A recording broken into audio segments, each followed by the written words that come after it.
Close your eyes. Picture the words Gold Rush. What do you see?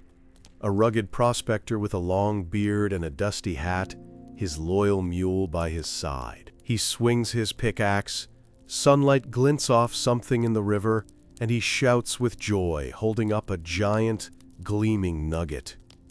This is the image we've been sold for over 100 years. It's a story of adventure, luck, and rugged individualism. The idea that any person with enough grit and a dream could travel to California and return home a wealthy man, their future secured by the bounty of the earth. It's a wonderful, romantic story. It's also, for the vast majority of people who lived it, a complete and total lie. The dream of the gold rush was a carefully constructed fantasy, and the reality was a brutal, soul-crushing nightmare that often ended not in riches, but in ruin. Tonight, we're not going to talk about the lucky few. We're going to talk about the 99%. We're going to explore why it truly, deeply sucked to be a miner during the gold rush. We'll journey past the myth and into the mud, the sickness, and the crushing disappointment. The story of your failure began long before you ever saw a flake of gold. It started with the journey. In 1849, just getting to California was the first great filter, designed to break you physically and financially before you even had a chance to swing a pickaxe. There were 3 main routes, and each was its own special kind of hell. You could sail all the way around the tip of South America, a miserable, months-long voyage in a cramped ship with terrible food. Or you could risk the overland trail, a brutal trek across a continent. The third option, the so-called shortcut, was to sail to Panama, cross the 50-mile stretch of jungle-covered land, and then catch another ship to San Francisco. On paper, it sounded fastest. In reality, it was often the most deadly choice of all. This is where our story begins. Imagine you are a young man from New York. Let's call you Thomas. You've sold your family farm, kissed your wife goodbye, and promised to be back in a year, rich beyond your wildest dreams. You've bought a ticket for the Panama route, excited to be taking the express lane to fortune. The first ship is crowded and uncomfortable, but you manage. The real test begins when you disembark in Panama. You step off the boat not into a bustling port, but into a swampy, humid, mosquito-infested hellscape. The air is thick, hot, and heavy, with the smell of decay and disease. There is no road across this land. You must hire local guides to take you up the Chagres River in shallow canoes, called bungos. You and your possessions are crammed into this small boat, poling for days through dense, unfamiliar jungle, the sun beating down on you relentlessly. You are surrounded by dangers you can't even comprehend. The water you're traveling on is contaminated with diseases your body has never encountered. The mosquitoes buzzing in your ears aren't just an annoyance. They are carriers of yellow fever and malaria, sicknesses that can kill a man in days. After the river, you must travel the rest of the way by mule over a muddy, treacherous trail. It rains constantly. Your clothes are perpetually soaked. You see other men, once filled with the same hope as you, lying on the side of the trail, shaking with fever, their dreams dying with them. When you finally, miraculously reach the Pacific side, your journey isn't over. You are now stuck in a filthy, overcrowded transit town, waiting for a ship to San Francisco. There are thousands of men just like you, all desperate, all waiting. Ship tickets are sold at extortionate prices. Weeks turn into a month. Your money, the money you were supposed to use to buy mining supplies, is dwindling away on bad food and a dirty cot. The man sleeping next to you develops a fever one night. By morning, he is dead from cholera. You begin to feel a deep, creeping dread. Let's say you are lucky. You finally get on a ship, paying 5 times the normal price. You are packed in like cattle, with hundreds of other desperate men. The conditions are unsanitary, and the food is scarce. But you don't care. You have survived Panama. You have made it. When you sail into San Francisco Bay, your heart soars. You've done it. You've reached the promised land. You step off the ship, a little thinner, a lot poorer, but filled with a renewed sense of purpose. Now the real adventure begins. Now you will find your gold. But as you walk into the city, that feeling of dread returns. San Francisco isn't a city of gold. It's a city of canvas tents and crude wooden shacks. The streets are rivers of mud, garbage, and animal waste. And everything, you quickly learn, has a price. A staggering, impossible price.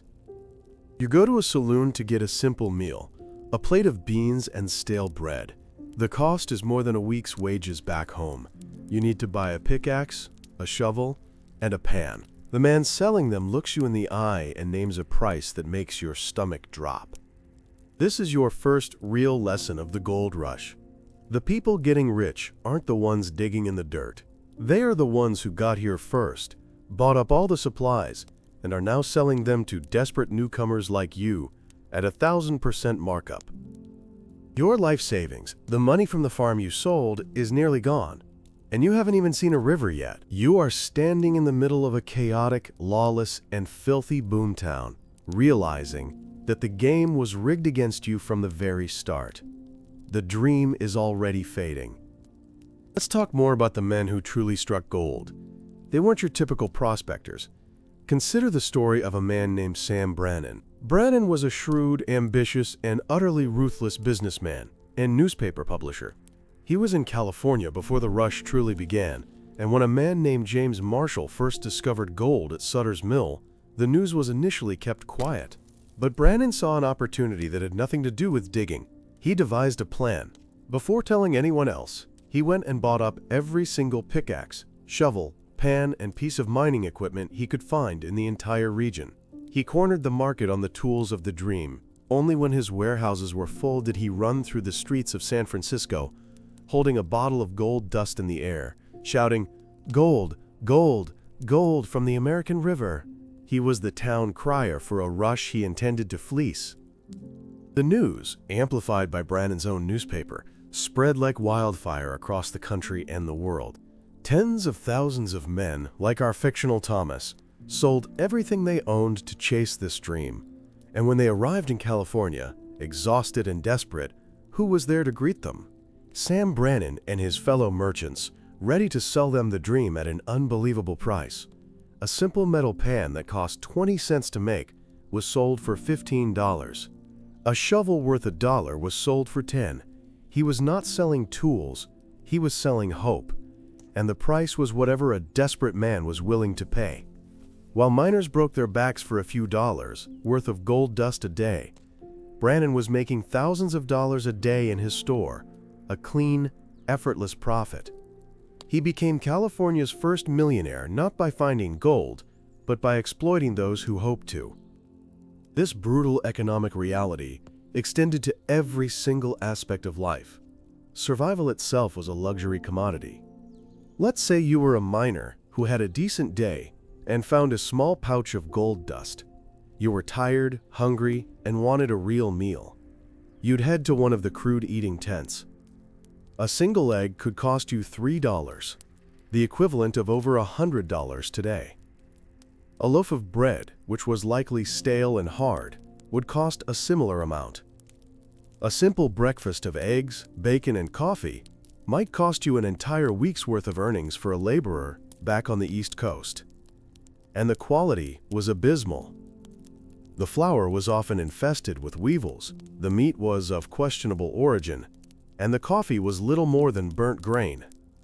You were paying a fortune, not for quality, but for the simple privilege of not starving to death. Housing was no different. There were no charming log cabins. When you first arrived, you would likely live in a canvas tent, which offered little protection from the rain, the cold, or the rampant theft. If you wanted four walls around you, you'd have to rent a spot in a flimsy wooden dormitory, packed with dozens of other men in vermin-infested bunks. A single, dirty bed space for the night could cost you an ounce of gold. There was no privacy, no sanitation, and the constant noise and smell of unwashed bodies. You could also buy the materials to build your own shack, but the price of lumber was so inflated that a tiny, windowless shed could cost you more than a comfortable family home back in your hometown. You were surrounded by the raw materials of a forest, yet wood was priced like a precious metal. Now, let's assume you've paid the extortionate prices for your tools and a miserable place to sleep. It's time to actually find the gold. The image we have is of a man gently swishing a pan in a serene stream. This was known as placer mining, and it was the easiest method. It was also the first method to be completely exhausted. The gold that was loose in the riverbeds and easily accessible was gone within the first year of the rush. The men who arrived in 1848, the 48ers, got the easy pickings. But if you were a 49er or arrived later, that easy gold was a distant memory. You were arriving at a party after all the food had been eaten, left to fight over the crumbs. The rivers had been panned by thousands of men before you, each one taking what little was there. The work itself was brutal, monotonous, and physically destructive. You would stand for 10 to 12 hours a day, often knee-deep in freezing cold river water. The constant immersion would lead to rheumatism, arthritis, and other painful joint ailments that would plague you for the rest of your life, assuming you lived that long. You would shovel gravel and dirt into your pan, over and over, squatting and swirling, your back screaming in protest. At the end of a full day of this agonizing labor, you might, if you were lucky, find a few tiny flakes of gold at the bottom of your pan. It was often just enough to pay for your terrible food for that day, meaning you would wake up the next morning just as broke as you were before, forced to do it all over again. When panning proved fruitless, miners moved on to more intensive and more dangerous methods. One of these was the quote-quote rocker or cradle. This was a wooden box on rockers that required 2 or 3 men to operate. One man would shovel dirt and rock into the top, another would constantly pour buckets of water over it, and a third would rock the cradle back and forth to separate the heavier gold from the lighter sand. It was a step up from panning, but it was still backbreaking, and it required teamwork. This introduced a new problem: trust. In a lawless land filled with desperate men, who could you trust to be your partner? The man helping you could easily steal your share in the middle of the night and disappear, leaving you with nothing but a useless wooden box. The next escalation in technology and desperation was the long tom and the sluice box. This was essentially a long, inclined trough with riffles or barriers at the bottom. A team of men would divert an entire stream or river to flow through this box, while others shoveled massive amounts of dirt into the channel. It was a form of industrial-scale mining, requiring a large crew and significant investment. These operations tore the landscape apart, ripping up riverbeds and turning clear streams into muddy, choked messes. This was the beginning of the massive environmental devastation that the gold rush would leave in its wake. And even with all this effort, the returns were often minimal, split between a dozen or more men, leaving each with barely enough to get by. But perhaps the most terrifying and desperate form of mining was what they called coyoteing. This was what you did when all the surface gold was gone. You would dig a narrow shaft straight down into the ground, sometimes 30, 50, or even 100 feet deep. Then, from the bottom of this shaft, you would begin to tunnel horizontally, following a potential vein of gold. You would be working in near total darkness, in a tunnel just big enough for your body, lit only by a single candle. The air was thin and stale, and the risk of a cave-in was constant and terrifying. Every creak of the earth, every pebble that fell from the ceiling, sent a jolt of pure fear through you. You weren't a prospector anymore. You were a human mole, digging in your own potential grave. The physical dangers of the work were immense and ever-present. A misplaced swing of a pickaxe could shatter a bone. A loose rock could fall down a shaft and kill a man instantly. And then there were the cave-ins. Men who engaged in coyoteing would simply disappear. Their partners would wait for them to come up, and when they didn't, they knew what had happened. There was no rescue. There was no digging them out. The man was entombed, buried alive hundreds of feet below the earth, his body never to be recovered. His death would be a brief cautionary tale, and then another desperate man would start digging a new hole just a few feet away, hoping for better luck. The promise of gold made men take risks that were, by any rational measure, completely insane. Let's talk about your health. Even if you avoided a fatal accident, your body was under constant assault.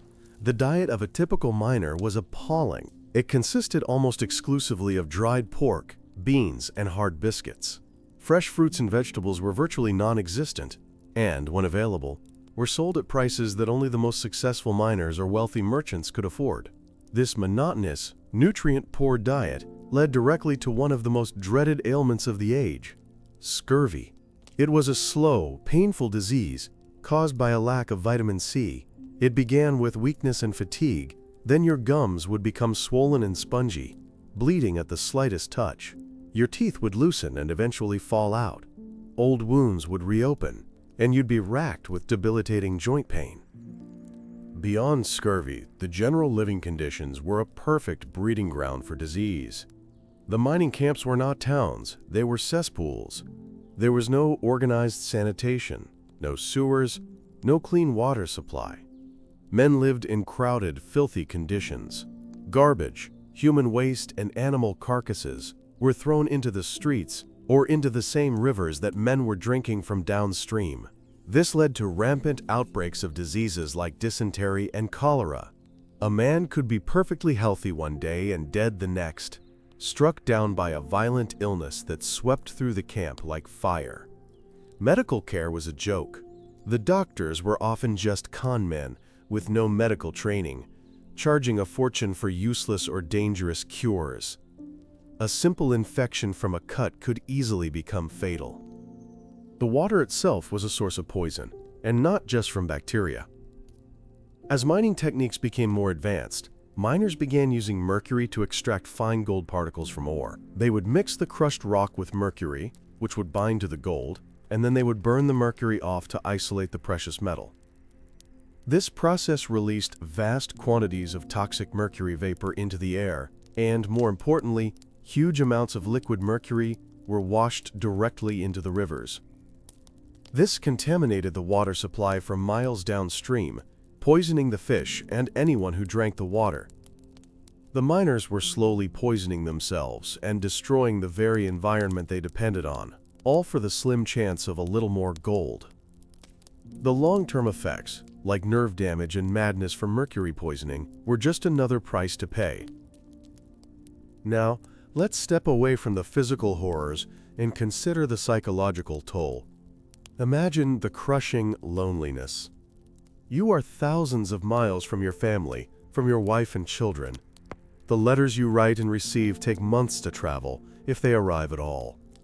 You are surrounded by thousands of other men, but there is little sense of community. Every man is your competitor. Every stranger is a potential thief. The camps were overwhelmingly male environments filled with desperation, greed, and suspicion. There was no softness, no comfort, no sense of home. It was a brutal, isolating existence that wore away at a man's spirit day after day. The hope that had fueled your journey quickly curdled into a grim, monotonous reality. The disappointment was a constant, grinding presence. Every day was a gamble, and almost every day you lost. You would see one man, just one, strike it lucky. He would find a large nugget or a rich vein, and the news would spread through the camp, reigniting a flicker of false hope in everyone else. This was the fuel that kept the system running. The what if was the carrot that kept thousands of men working in miserable conditions. But for every one success story, there were 10,000 failures. For every man who went home rich, there were thousands who went home with nothing, or who never went home at all. The weight of that failure was immense.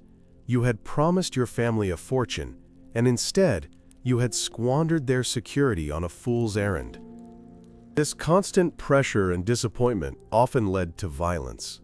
The gold rush camps were some of the most lawless places in American history. There were no established courts, no reliable police force. The only law was Weiner's Law, which was often little more than mob rule. A man could be accused of a crime, given a sham trial by a drunken crowd, and hanged from a tree within the hour. Justice was swift, brutal, and often wrong. Disagreements over the ownership of a mining claim were the most common source of conflict. A man could spend months digging a claim, only to have a larger, more violent group of men show up and jump his claim, taking it by force. Your only recourse was to be more violent than they were, which was a losing proposition for most. Theft was rampant. You could not leave your tent or your shack for a moment without risking everything you owned being stolen. Even the small amount of gold dust you managed to find was a constant liability. You had to guard it with your life, because men were killed for far less. The atmosphere was one of pervasive paranoia. You couldn't trust your partners, you couldn't trust your neighbors. You were in a state of constant vigilance, which was emotionally and mentally exhausting. The dream of freedom and independence had turned into a prison of fear and suspicion, where your fellow man was often a greater threat than the wilderness itself. The romanticized image of camaraderie around a campfire was a fiction. The reality was a collection of isolated, desperate men, each looking out for himself. The social structure of the goldfields was also built on a foundation of brutal racism and xenophobia. The dream was advertised to white, American-born men, and anyone who didn't fit that description was met with hostility and violence. Miners from Mexico, Chile, and Peru, who were often far more experienced in mining techniques, were viewed as unwelcome foreigners. They were subjected to discriminatory laws, like the foreign miners' tax, which was designed to drive them out of the gold fields. They were often the victims of violent attacks and had their claims stolen with impunity. The promise of California was not a universal one. It was deeply, and often violently, exclusionary. The land of opportunity was only for a select few. Perhaps no group faced more prejudice and violence than the Chinese immigrants. They arrived in California seeking the same economic opportunities as everyone else, but they were met with a wall of hatred. They were stereotyped, ridiculed, and subjected to intense discrimination. White miners, frustrated with their own lack of success, often blamed the Chinese, accusing them of stealing their gold. The Chinese were relegated to working claims that had already been abandoned by white miners, forced to patiently and meticulously work through the tailings, or leftovers, to find tiny specks of gold. They were known for their incredible work ethic and patience, which only seemed to enrage the white miners further. They were often the targets of organized violence, driven from their camps, beaten and sometimes murdered, with no legal recourse. And what about the original inhabitants of this land? The gold rush was an unmitigated catastrophe for the Native American populations of California. Before 1848, there were roughly 150,000 indigenous people living in the region. The influx of hundreds of thousands of aggressive, armed miners, with no regard for native sovereignty or life, led to a demographic collapse. The miners' operations destroyed the rivers and forests that the native people depended on for subsistence. Game was driven away, and fish were killed by the mining sediment and mercury. Starvation became a real threat. But the most direct impact was violence. Miners viewed the Native Americans as obstacles or pests, and engaged in a brutal campaign of extermination. Entire villages were massacred, and a system of unfree labor bordering on slavery was established. The government of the newly formed state of California not only sanctioned this violence, but encouraged it. Laws were passed that stripped Native Americans of their rights, and state-sponsored militias were formed to hunt them down. It was a state-sanctioned genocide. By 1870, less than 20 years after the rush began, the Native American population had plummeted to around 30,000. Their land was stolen, their culture was shattered, and their people were slaughtered, all in the name of gold. This is the darkest, most shameful legacy of the gold rush, a chapter of history that is often conveniently left out of the romantic stories of brave prospectors. The foundation of California's new wealth was built upon the graves of its original inhabitants. The role of women in the gold rush is another area where the myth strays far from reality. The 49ers were overwhelmingly men. In 1850, men outnumbered women in the gold fields by a ratio of more than 10 to 1. The few women who were there were not swinging pickaxes. They were part of the service economy that grew up around the miners, and they could make a fortune, but often at great personal cost. A woman who could cook or do laundry could command exorbitant prices. Miners, starved for any reminder of home, would pay $1 just to have a single shirt washed, a task they considered, quote, women's work.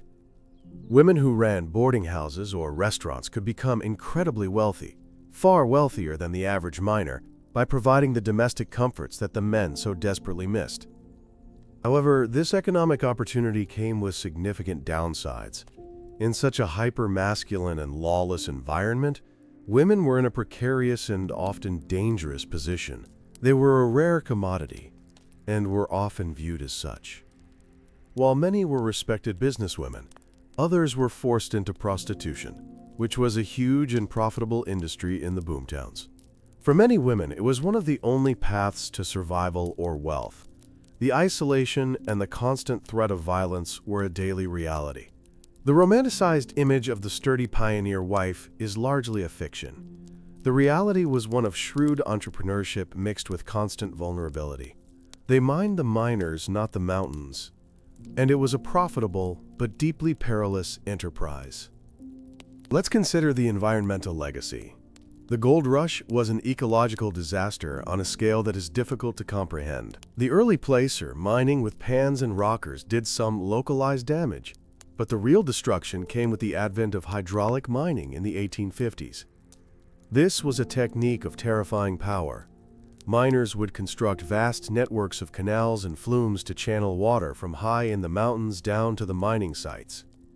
This water was then directed into giant iron cannons called monitors, which would blast away at entire hillsides with a stream of water so powerful it could dislodge massive boulders.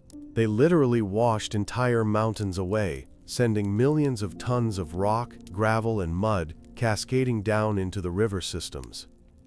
This debris choked the rivers, raising riverbeds by dozens of feet. It destroyed prime agricultural land in the valleys below, burying fertile farms under a thick layer of sterile mud, which they called slickens. The Sacramento and Feather rivers, once clear and navigable, became shallow, muddy, and prone to catastrophic flooding. Entire ecosystems were wiped out. Salmon runs that had existed for millennia were destroyed. The landscape of the Sierra Nevada foothills was permanently scarred, leaving behind a bizarre, alien terrain of eroded cliffs and vast gravel fields that remains to this day. The short-term greed of the gold rush inflicted a long-term environmental wound on California that has never fully healed. It was a war against nature, and nature lost. What happened when the gold ran out? The boomtowns that had sprung up overnight disappeared just as quickly. Once a claim was exhausted, the miners would pack up and leave, moving on to the next rumored strike.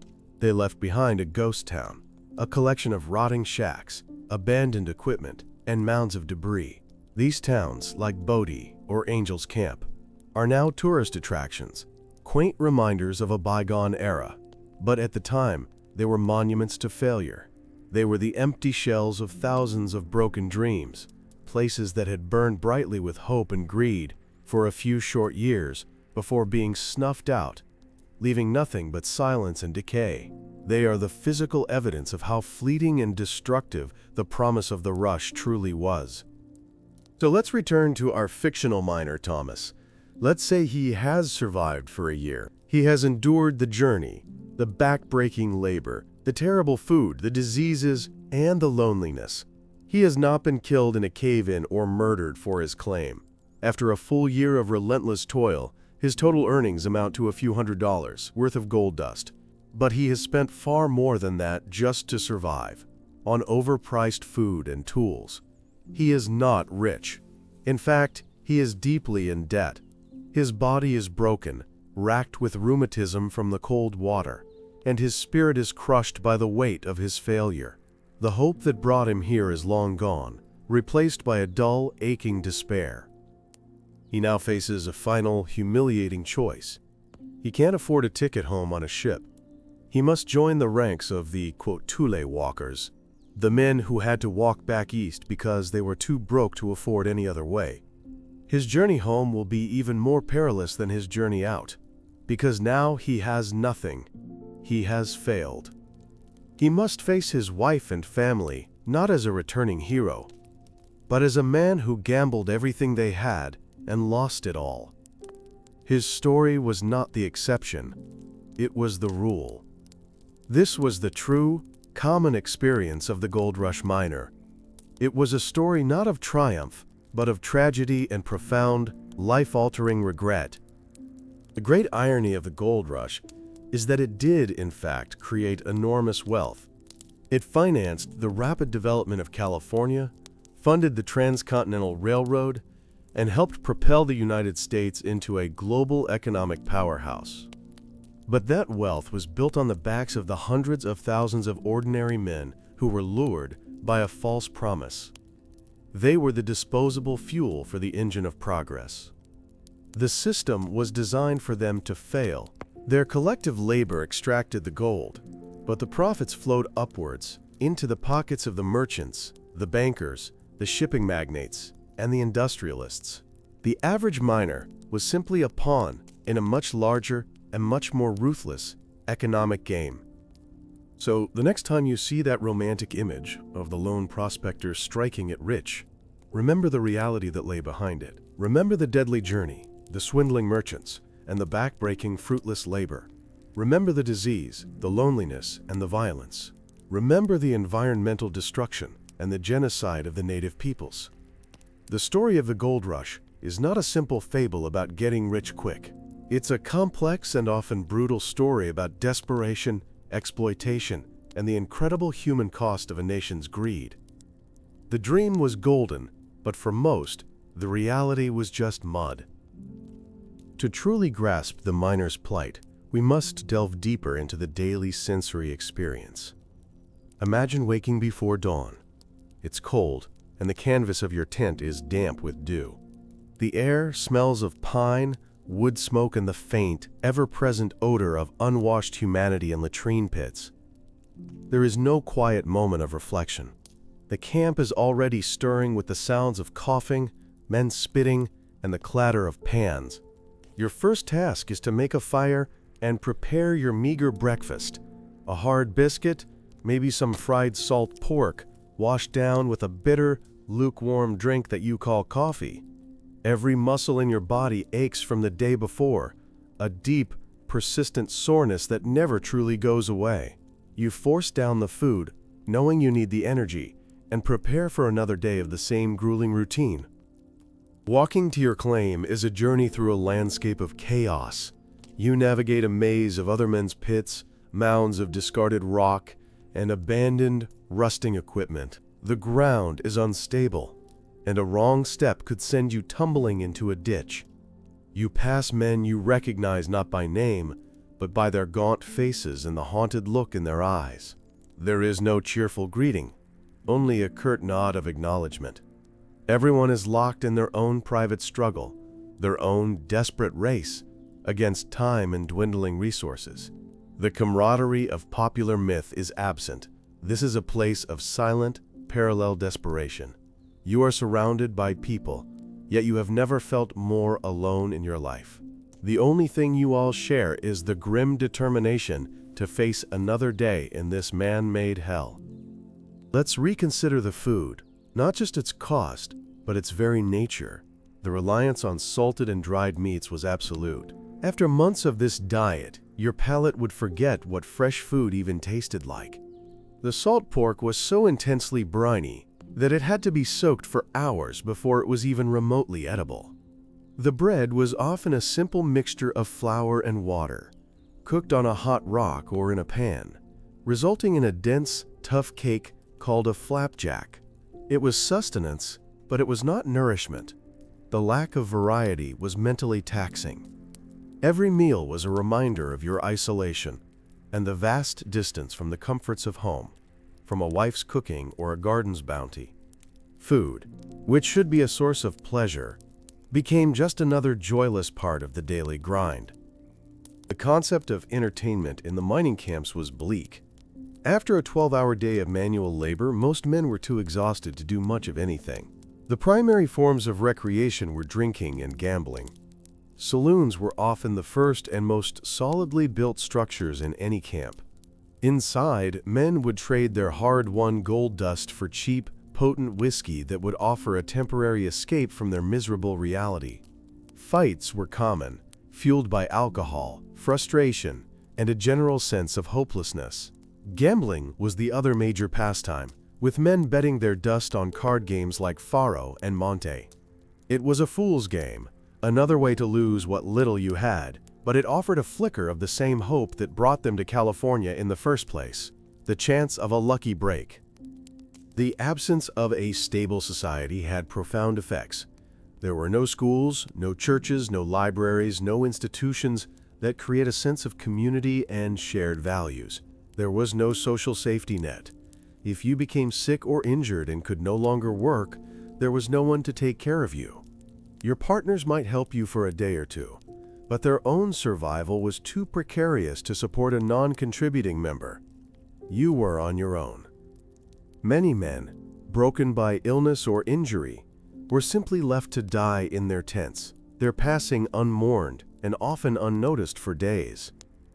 It was the ultimate expression of a society stripped down to its most brutal, individualistic core, where the weak were simply left behind. Let's talk about the tools of the trade in more detail. They were your constant companions, but also a source of constant frustration. A pickaxe handle could split, a shovel head could break. In the civilized world, this was a minor inconvenience. In the gold fields, it was a disaster. A new tool would cost a significant portion of your gold, setting you back days or even weeks. Many men became adept at crude repairs, using rawhide or wire to mend their broken equipment. The quality of the tools themselves, sold by opportunistic merchants like Brannan, was often poor. They were mass-produced and not built to withstand the daily, brutal punishment of mining. They were designed to be sold, not to last. Another small but significant way the system was rigged against the miner. The mail system was the lifeline to sanity, and it was a fragile one. When a ship arrived with mail from the east, it was a major event. Men would flock to the post office in San Francisco, standing in line for hours, sometimes for days, just for the chance of a letter from home. The post office was a scene of incredible emotion. You would see men weep with joy at receiving a letter from their wife, their hands shaking as they read the news from a world they had left behind. You would also see men turn away with crushed expressions, having waited all day only to find there was nothing for them. A letter was a tangible link to their old life, a reminder of what they were working for, and its absence was a painful confirmation of their isolation. Consider the unique hell of a California winter in the mountains. The romantic image of the gold rush is always sunny, but in the winter, the high country was buried in snow. Mining became impossible. The rivers froze, and the ground was too hard to dig.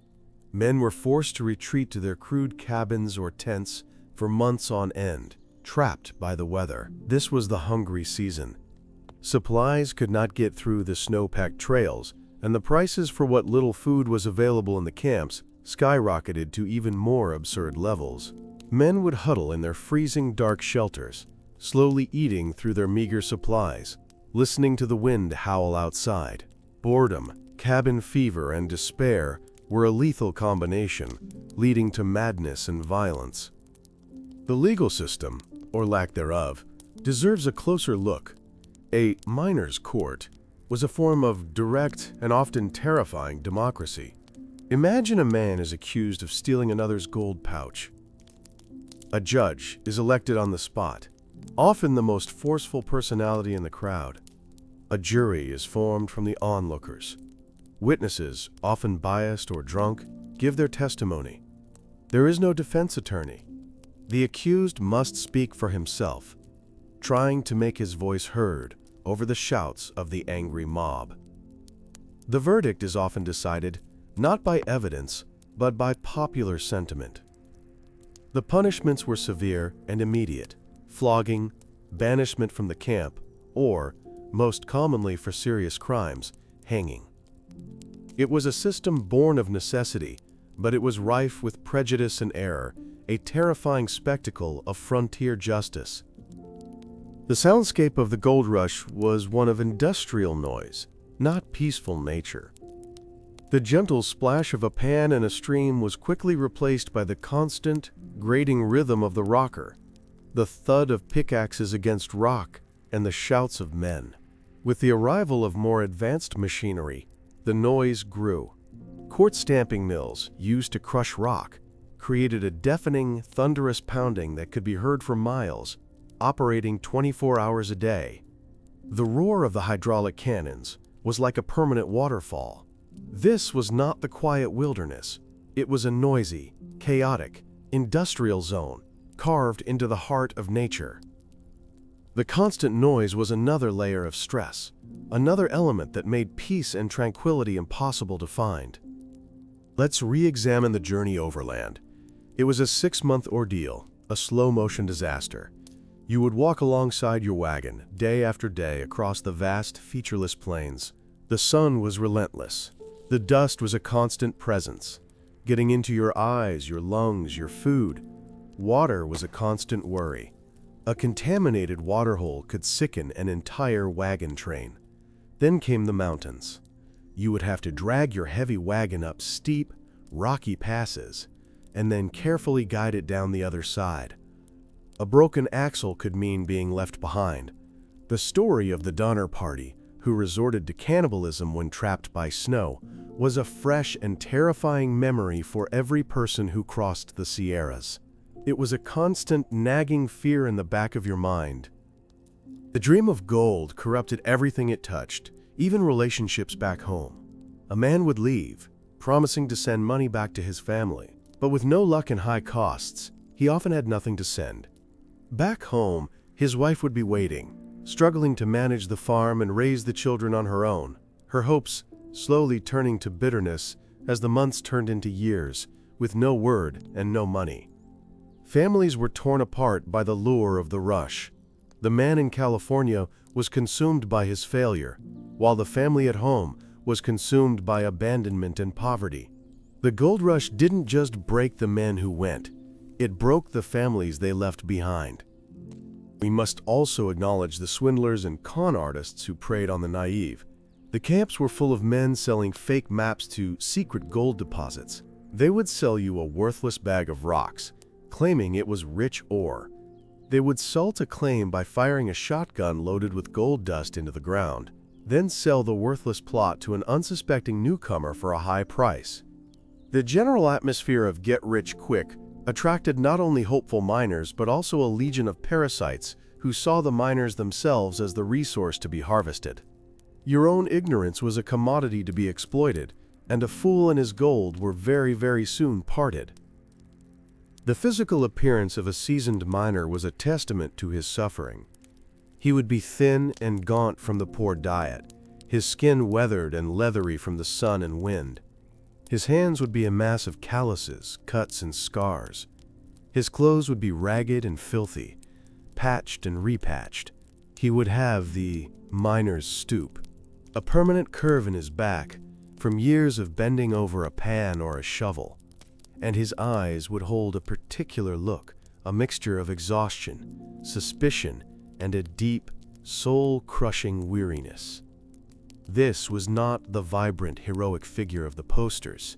This was the shell of a man, worn down by the relentless machinery of the gold rush. The use of mercury had another, more insidious effect. The process of burning the mercury amalgam to get the gold, often done in a simple pan over an open fire, released highly toxic mercury vapor. The miners would breathe this in directly. The symptoms of mercury poisoning, known as Mad Hatter's disease, were horrific. They included tremors, memory loss, irritability, and eventually, full-blown insanity and death. Men who thought they were finally succeeding, having found enough fine gold to require mercury, were in fact slowly poisoning their own minds. They were trading their sanity for a handful of dust, another one of the rush's cruel, hidden bargains. The very definition of wealth became warped in the gold fields. Back home, wealth was land, a solid house, a healthy family. In California, wealth was a small, heavy bag of dust. It was an abstract, portable, and easily stolen form of riches. This abstraction had a psychological effect. It detached the concept of wealth from the community and the land, turning it into a purely individual, almost magical substance. This mindset encouraged a boom-and-bust mentality, a focus on short-term gain at the expense of long-term stability. The gold itself seemed to breed a kind of madness, a fever that made men abandon all other values in its pursuit. Let's consider the end of the day. You would return to your camp, exhausted and often empty-handed. You would weigh your day's findings, a few pathetic specks of color in the bottom of a cup, the moment of truth. And day after day, the truth was failure. You would then have to make a choice. Do you use this tiny amount of dust to buy a hot meal, or do you save it, eating your cold beans and biscuits again, hoping that tomorrow's findings will be better? It was a daily calculation of hope versus reality. Most men clung to hope, and so they ate their miserable food and saved their dust, slowly building a tiny hoard that represented not wealth, but a ticket out of this hell. The longing for simple things was a profound source of pain.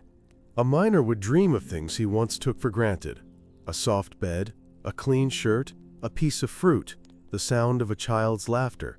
These simple, domestic pleasures became an unobtainable fantasy, a lost world of comfort and love. This nostalgia was a constant, dull ache. Men would pay an absurd amount of money just to talk to a woman, not for any romantic reason, but just to hear a female voice, a reminder of the civilized world they had left behind. The gold rush stripped away not just wealth, but the basic texture of a humane and gentle life, replacing it with a harsh, brutalist existence. Even the landscape, which we now view as beautiful, was a source of terror. The vast, silent forests and towering, indifferent mountains were not a source of inspiration for the miner. They were an obstacle. The scale of the wilderness was oppressive. It reminded a man of his own insignificance. Getting lost was a real and terrifying possibility. A man could wander just a few hundred yards from camp to hunt and become disoriented, never to be seen again. The wilderness was not a romantic backdrop. It was an active antagonist, a powerful force that could kill you with its vastness, its weather, and its indifference. Finally, let's understand that the gold rush was, in essence, a lottery. And like any lottery, it was sold on the stories of the winners. The newspapers back east didn't print the stories of the tens of thousands of men who failed. They printed the sensational tales of the lucky few who found massive nuggets. These stories created a feedback loop of hype, drawing more and more hopefuls into the system. The entire enterprise was a masterclass in marketing and public delusion. The men who participated were not fools. They were the victims of a powerful and pervasive national fantasy. They bet their lives on a dream, and for the vast majority, the house always won. The social stratification that developed was swift and cruel. A clear class system emerged, not based on birth or education, but solely on luck and timing. At the top were the merchants and land speculators. Below them were the 48ers, the early arrivals who had found some success and now owned saloons or teams of hired miners. At the very bottom was the vast majority, the 49ers and later arrivals, who were reduced to working for wages, often for the very men who had arrived just a year before them. The dream of being your own boss died quickly. You left your home to escape wage labor, only to find yourself engaged in a more dangerous, less rewarding version of it in California. The loss of identity was a subtle but profound part of the experience. Back home, you were a farmer, a blacksmith, a clerk. You were a husband, a father, a son. You had a place in a community. In California, all those identities were stripped away.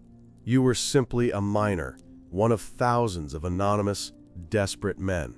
This anonymity was liberating for some, but for most, it was deeply unsettling. It was a loss of self. You were no longer defined by your character or your skills, but by the single, all-consuming, and usually failing, quest for gold. It was a hollowing out of the individual, reducing a complex person to a single, obsessive function. The legal status of the gold itself was a source of chaos. California was a new U.S. territory, not yet a state, when the rush began. There was no federal or state law governing mineral rights. The system that emerged was a chaotic ad hoc set of miners' codes that varied from camp to camp. A claim was yours only for as long as you were actively working it. If you left for a few days to get supplies, you might return to find another man had taken it over. The only way to secure your property was through constant presence and the implied threat of violence. This legal vacuum ensured that conflict was the default method of dispute resolution. Let's think about the tools again. This time, the rocker box. Rocking that cradle all day was a form of physical torture. It was a repetitive motion that strained the back, the arms, and the shoulders. It was also mind-numbingly dull. Hour after hour, you would do nothing but pour water and rock the box, listening to the grating sound of gravel. Your mind would go numb. It was the physical embodiment of the miner's life. Endless, repetitive, exhausting labor with no guarantee of any reward. It was a machine designed to grind down not just rock, but the human spirit itself. Many men simply couldn't take it and walked away, utterly defeated by the sheer monotony of the work. The prevalence of alcohol was more than just a form of entertainment. It was a form of self-medication. Men drank to forget the cold, the hunger, the loneliness, and the failure. Alcoholism was rampant. Many miners drank away what little gold dust they found, trapping themselves in a cycle of labor and intoxication. The saloon keepers were, after the merchants, the wealthiest men in the camps. They were selling a temporary cure for the disease of despair, and business was always good. For many, the dream of a golden fortune was drowned at the bottom of a whiskey glass in a smoky, violent saloon. The wildlife of California also suffered terribly. Miners hunted game indiscriminately to supplement their poor diets. Elk, deer, and bears, once abundant, were hunted to near extinction in the gold regions. The grizzly bear, the very symbol of California, was seen as a dangerous pest and was killed on sight. The ecological ripple effects were enormous. The destruction of the animal population, combined with the ruin of the rivers and forests, represented a wholesale dismantling of a functioning ecosystem. The land was being stripped of its wealth in every conceivable way, not just its mineral content. It was an invasion that left the natural world as broken as the men who had invaded it. The journey back, for those who failed, was the ultimate walk of shame. These tool walkers were a common sight, traveling in ragged groups, heading east with nothing but the clothes on their backs. They were often viewed with contempt by those still heading west, a living cautionary tale that everyone chose to ignore. They had to beg for food from homesteaders and wagon trains. They were ghosts of the dream, haunted by what they had lost, and the reception they knew was waiting for them at home. Their journey was a slow, painful penance, a long march through the failure of the American dream. The impact on the port of San Francisco was transformative and chaotic. Before the rush, it was a tiny, sleepy village. Within 2 years, it was a sprawling, anarchic city. But there was no infrastructure to support this growth. The harbor became a forest of abandoned ships. Crews would arrive, and every single man, from the captain to the cabin boy, would desert the ship and head for the gold fields. There are over 500 abandoned ships, buried under the streets of modern-day downtown San Francisco. They were simply sunk or built over, a testament to the sheer manic power of the gold fever that gripped everyone. The city was literally built on the wreckage of the rush. Let's consider the specific plight of the Latin American miners, the Chileans and Peruvians. They were often called Chilenos as a catch-all term.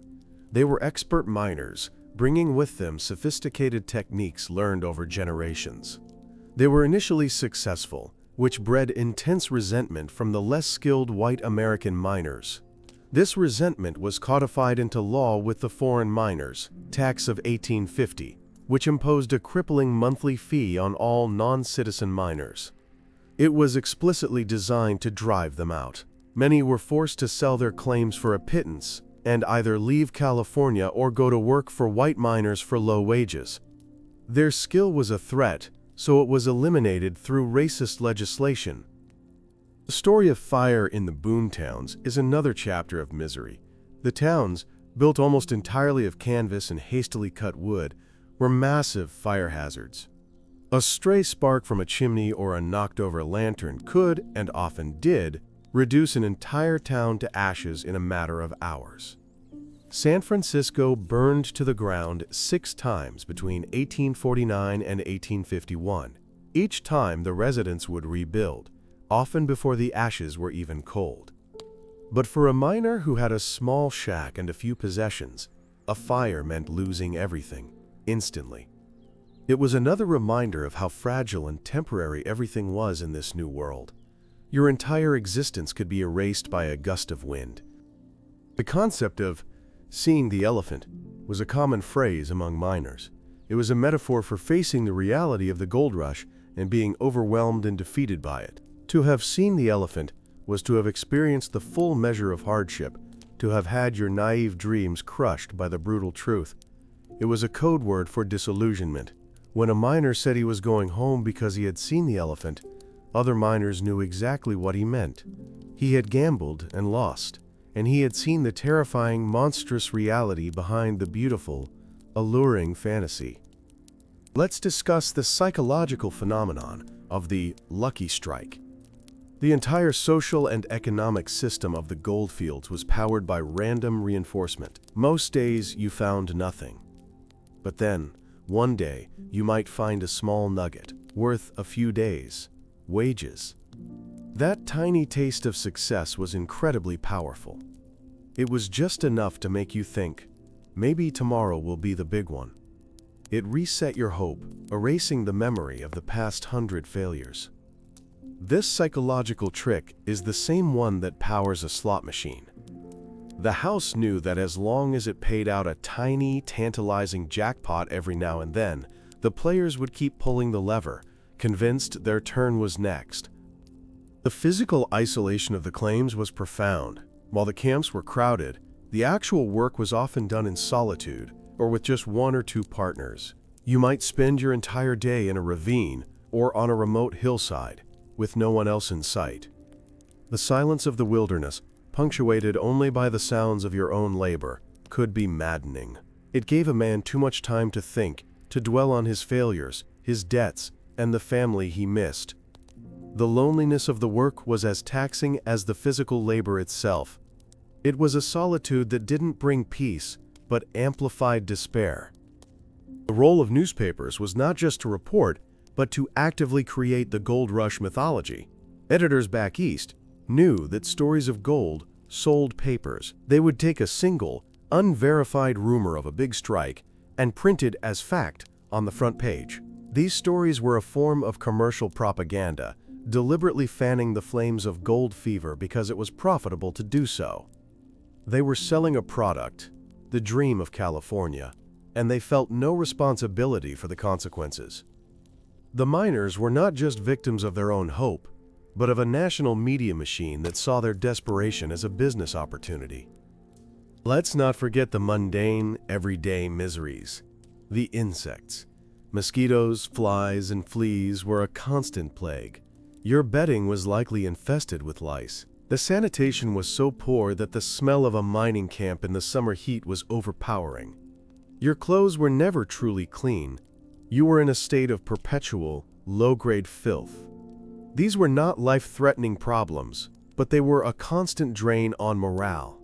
They were a daily reminder that you had left the civilized world behind and were living in a state of squalor, an erosion of personal dignity that was as demoralizing as any grand tragedy.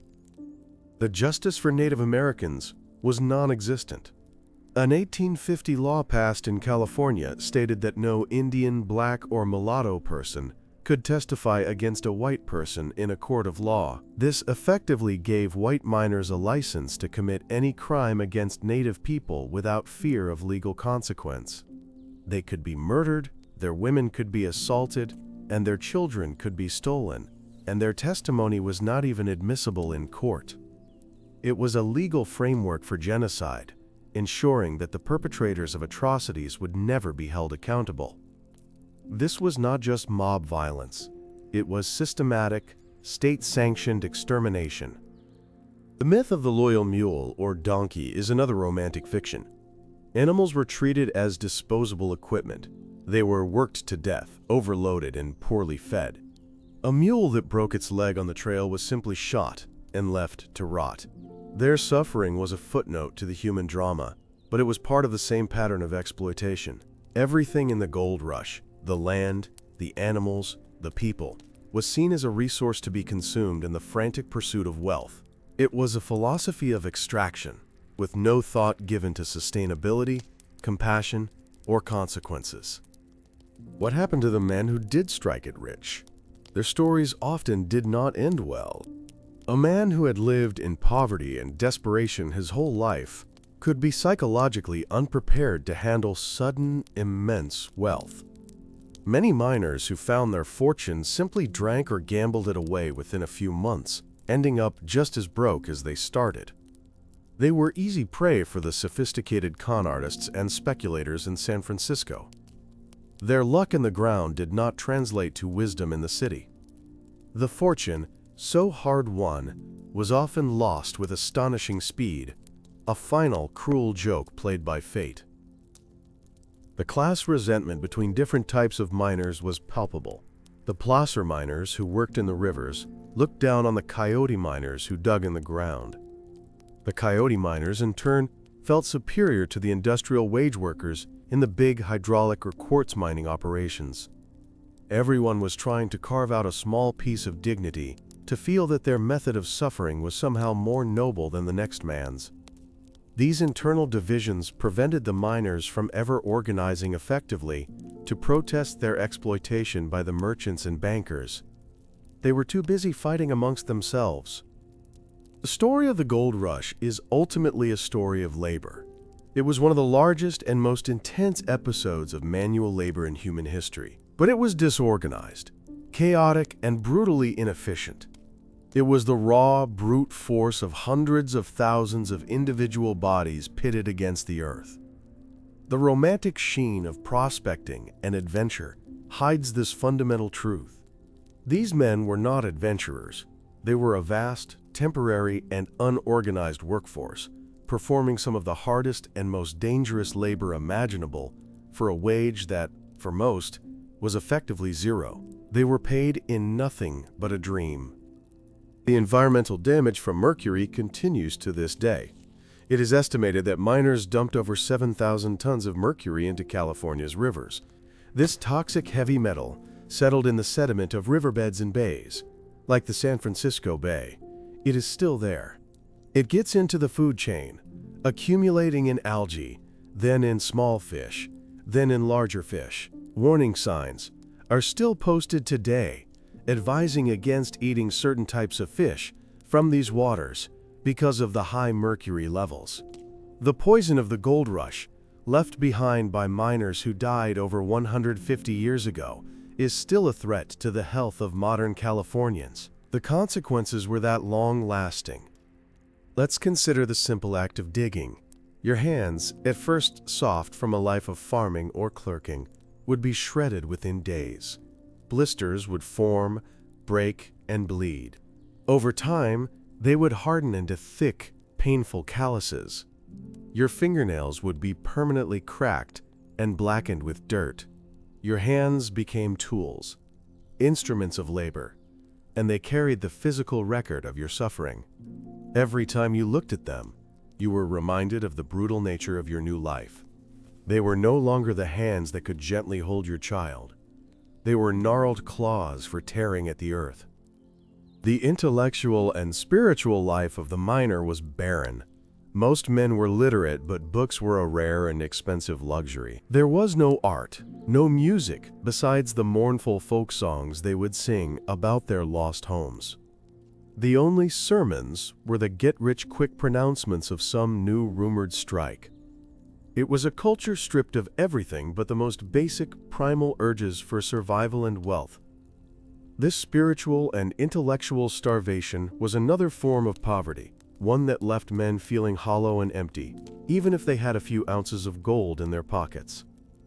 The roads and trails were choked with traffic and danger.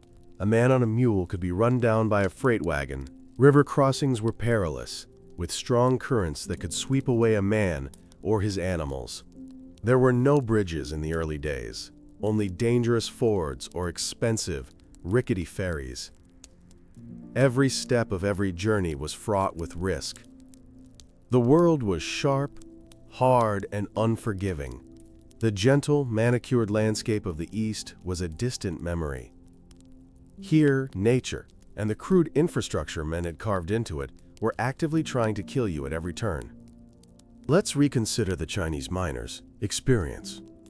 They were often forced into communities called Chinatowns, which were segregated from the main camps. These became places of refuge and mutual support, but also made them easy targets. When frustrations in a camp boiled over, the mob would often turn its anger on the local Chinatown, burning it down and driving the residents out. The Chinese miners endured this with incredible resilience, often returning to rebuild and start again.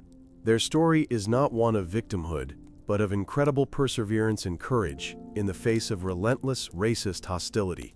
They were, in many ways, the most successful miners, not in terms of riches, but in their ability to survive and build communities in an impossibly hostile world. The very air of the gold rush was thick with lies. Men would lie about their success to save face. They would write letters home, full of optimistic falsehoods, not wanting to admit their failure to their families.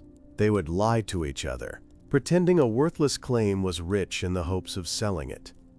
Prospectors would deliberately spread false rumors of a strike in a distant location to draw competition away from their own area. The truth was a devalued currency. You couldn't trust what you heard, you couldn't trust what you read, and you couldn't trust what you saw. It was a world built on a foundation of hopeful deception. The concept of home became an abstract, painful ideal. For the miner, home was not a place he could return to each night. It was a far-off paradise that grew more distant and more perfect in his memory with each passing day of suffering. This idealized vision of home was both a comfort and a torment. It was what kept him going, but it also highlighted the sheer misery of his present circumstances. The distance between the dream of home and the reality of the mining camp was the measure of his despair. The end of the gold rush was not a sudden event. It was a slow, grinding decline. The placer gold was gone. The hydraulic operations became dominated by large, well-funded corporations. The individual, independent prospector became an anachronism, a relic of the early days. Men who had come with dreams of being their own masters ended up as wage laborers in the quartz mines, working deep underground in dangerous conditions for a fixed salary. The dream of independence had been fully extinguished, replaced by the familiar reality of industrial capitalism. The rush was over and the corporations had won. So when we look back at the gold rush, we should see it not as a heroic epic, but as a cautionary tale. It was a story about the destructive power of greed, the fragility of hope, and the immense human cost of building a nation. It was a chaotic, violent, and exploitative period that enriched a few at the direct expense of the many and left deep, lasting scars on the land and its people. The shining promise of gold was a lure, drawing hundreds of thousands into a machine that was designed to crush them. The romantic myth of the gold rush persists because it's a good story. It speaks to our belief in luck, adventure, and the power of the individual. But the truth, as is often the case in history, is far messier, far darker, and far more interesting. The real story is not in the few who found a nugget, but in the multitudes who found nothing but hardship. Their story of failure, of sucking it up in a miserable world, is the true legacy of the gold rush. It was a dream that, for most, was a nightmare to live. Let's talk about the specific physical toll on the body's senses. Imagine the constant smell. It wasn't just the lack of sanitation. It was the smell of damp wool that never fully dried, the sour smell of unwashed bodies, the metallic scent of blood from a bar fight, and the chemical tang of mercury. Your nose would offer no relief, no pleasant aromas, only a constant assault of odors that signified decay, sickness, and grime. This sensory deprivation of anything pleasant was a form of psychological warfare, grinding you down day by day. You would forget what clean air smelled like, and that loss, though small, was part of a larger pattern of losing your connection to a more civilized, more humane world. The touch of everything was harsh. The handle of your pickaxe was splintered wood. The rock you loaded was sharp and abrasive. Your blanket was coarse wool, likely infested with fleas. The ground you slept on was hard and cold. There was no softness in this world. Every physical interaction was a reminder of the struggle. Even the gold itself, the object of your desire, was a hard, cold metal. The absence of gentle touch, of comfort, of anything that felt soothing, contributed to the brutalization of the spirit. Men became as hard as the landscape they were trying to conquer, their sensitivities dulled by the constant, abrasive reality of their existence. The diet had further consequences beyond scurvy. The lack of fiber in a diet of biscuits and salted meat led to chronic and painful constipation and other digestive ailments. Dysentery, known as the, quote, bloody flux, was not just debilitating, it was humiliating. It reduced a grown man to a state of helpless infancy. In a world that prized rugged masculinity above all else, being incapacitated by a disease that attacked your bowels was a source of profound shame. Men would try to hide their sickness, afraid of being seen as weak, which often meant they didn't get help until it was too late. The internal battle against your own body was often as difficult as the external battle against the earth. Let's examine the 48er versus 49er dynamic more closely. The men who arrived in 1848 were a small group who stumbled into a paradise of easy gold. They were able to pick up nuggets from the riverbeds with minimal effort. Their letters home, full of incredible and true stories of easy wealth, were what sparked the worldwide rush. But they were describing a reality that ceased to exist almost as soon as it was discovered.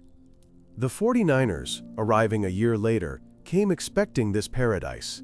Instead, they found a depleted landscape and a rigid social hierarchy already in place, with the 48ers sitting on top, having transformed from lucky prospectors into the new ruling class of merchants and claim owners. The dream was already dead on arrival. The very concept of time became distorted. Back home, time was measured by the seasons, by the church bells, by the rhythms of family and community life. In the gold fields, time was measured by the color in your pan. A good day was not defined by happiness or contentment, but by the weight of gold dust you collected. A bad day was one that yielded nothing. The passage of weeks and months blurred into a monotonous cycle of work, sleep, and disappointment. Men lost track of the date, of the day of the week. Sunday was often a workday like any other. Time became a flat, featureless expanse, its only marker being the slow, agonizing depletion of your hope. The con artists developed increasingly elaborate schemes. One famous scam was the Gold Lake myth. Rumors would circulate of a mythical lake high in the mountains, its shores lined with giant gold nuggets. Con men would sell expertly forged maps leading to this non-existent location. Hundreds of miners, desperate for a lucky break, would abandon their claims and set off on a foolish and often fatal journey into the wilderness, chasing a phantom. The con man, having collected his fees, would be long gone. The scam worked over and over, preying on the miners' desperation and their willingness to believe that a magical solution to their problems was just over the next hill. The role of lawyers in the camps was a grimly comic one. With the lack of formal laws, a new breed of frontier lawyer emerged. They were not learned men of letters. They were fast-talking opportunists who knew how to manipulate a crowd. In a miner's court, a clever lawyer could sway a jury of drunken miners with a fiery speech, regardless of the facts of the case. They would argue over claim disputes, charging exorbitant fees payable in gold dust. They were another layer of parasites, profiting from the chaos and conflict that defined life in the camps. They weren't there to serve justice. They were there to get their cut of the action. Let's consider the fate of the abandoned equipment. The landscape of the gold country became a vast, open-air museum of failure. Enormous water wheels, giant sluice boxes, and rusting mining carts were simply left to rot where they stood when a claim was played out. This wasn't just litter. It was a collection of monuments to squandered capital and broken dreams. Each piece of abandoned machinery represented a significant investment, a story of a man or a company that had bet everything on this spot and lost. The sheer volume of this debris was a testament to the scale of the failure, a silent, rusting graveyard of ambition. The psychological impact of the uniform was also significant. Almost every miner wore the same thing: a red or blue flannel shirt, sturdy trousers tucked into heavy boots, and a floppy, wide-brimmed hat. This uniform was practical, but it also erased individuality. It was the costume of the gold seeker, and when you put it on, you became one of the anonymous horde. This visual conformity reinforced the loss of personal identity. You looked like everyone else, you were engaged in the same struggle as everyone else, and you were likely failing just like everyone else. It was another way in which the individual was subsumed into the desperate, faceless mass. The story of alcohol in the gold rush has a darker side than just personal ruin. Saloon keepers often acted as informal bankers, and sometimes as gold buyers. A miner might pay for his drinks with a pinch of dust. The saloon keeper's scales were notoriously inaccurate, always weighing in his favor. This was called giving the bartender his cut pail. Furthermore, a drunken miner was an easy target for theft or for being cheated in a card game. The saloon was a central part of the machinery of exploitation, a place designed to separate a miner from his hard-won gold as efficiently as possible, all under the guise of providing comfort and recreation. Let's talk about the children. While the camps were overwhelmingly adult and male, there were some families, and thus some children. Their experience was a bizarre and often dangerous one. They had no formal schooling. Their playground was a hazardous landscape of open mine shafts, fast-flowing rivers, and piles of sharp rock. They grew up surrounded by the rough language, heavy drinking, and casual violence of the camps. Their childhood was stolen by the gold rush, forced into a premature adulthood in a world with no innocence. Some helped their families by running errands or even panning for gold, their small hands doing the work of grown men. The sound of a lie was a constant. You would sit around a campfire at night, and men would tell stories. They would boast of their successes, of the big nuggets they had almost found, of the rich veins they were just about to uncover. It was a ritual of collective self-deception. Everyone knew, on some level, that most of it was bravado and falsehood. But they needed to believe it. They needed to hear the stories to keep their own fragile hope alive for one more day. The air was thick with these tales, a fog of fiction that obscured the grim reality that they were all facing together, yet alone. The physical danger of hydraulic mining to the operators was also extreme. The monitors, the giant water cannons, operated under immense pressure.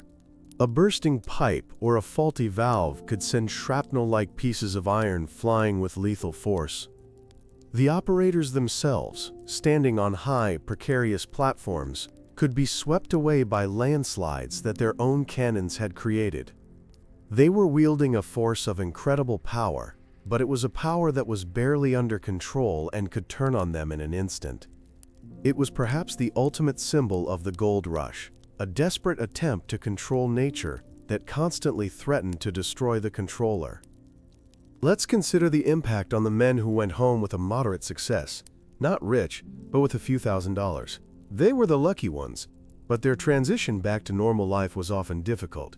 They had been changed by their experiences.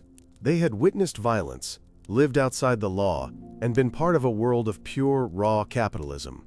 Settling back into the quiet, structured life of a small town could be jarring. They were often restless, haunted by the what-ifs, and forever changed by having seen the elephant. The gold rush left a psychological mark even on those who, by its own standards, had succeeded. The role of gambling was not just about cards. The entire structure of claim ownership was a gamble. You would stake your claim, a small patch of ground, based on a hunch, a rumor, or the faintest show of color. You were betting your time, your labor, and your very life on the belief that this particular spot of earth held a fortune. For every claim that paid out, there were thousands that were blanks, containing nothing of value. The life of a prospector was the life of a compulsive gambler, always convinced that the next bet, the next shovelful, would be the one that changed everything.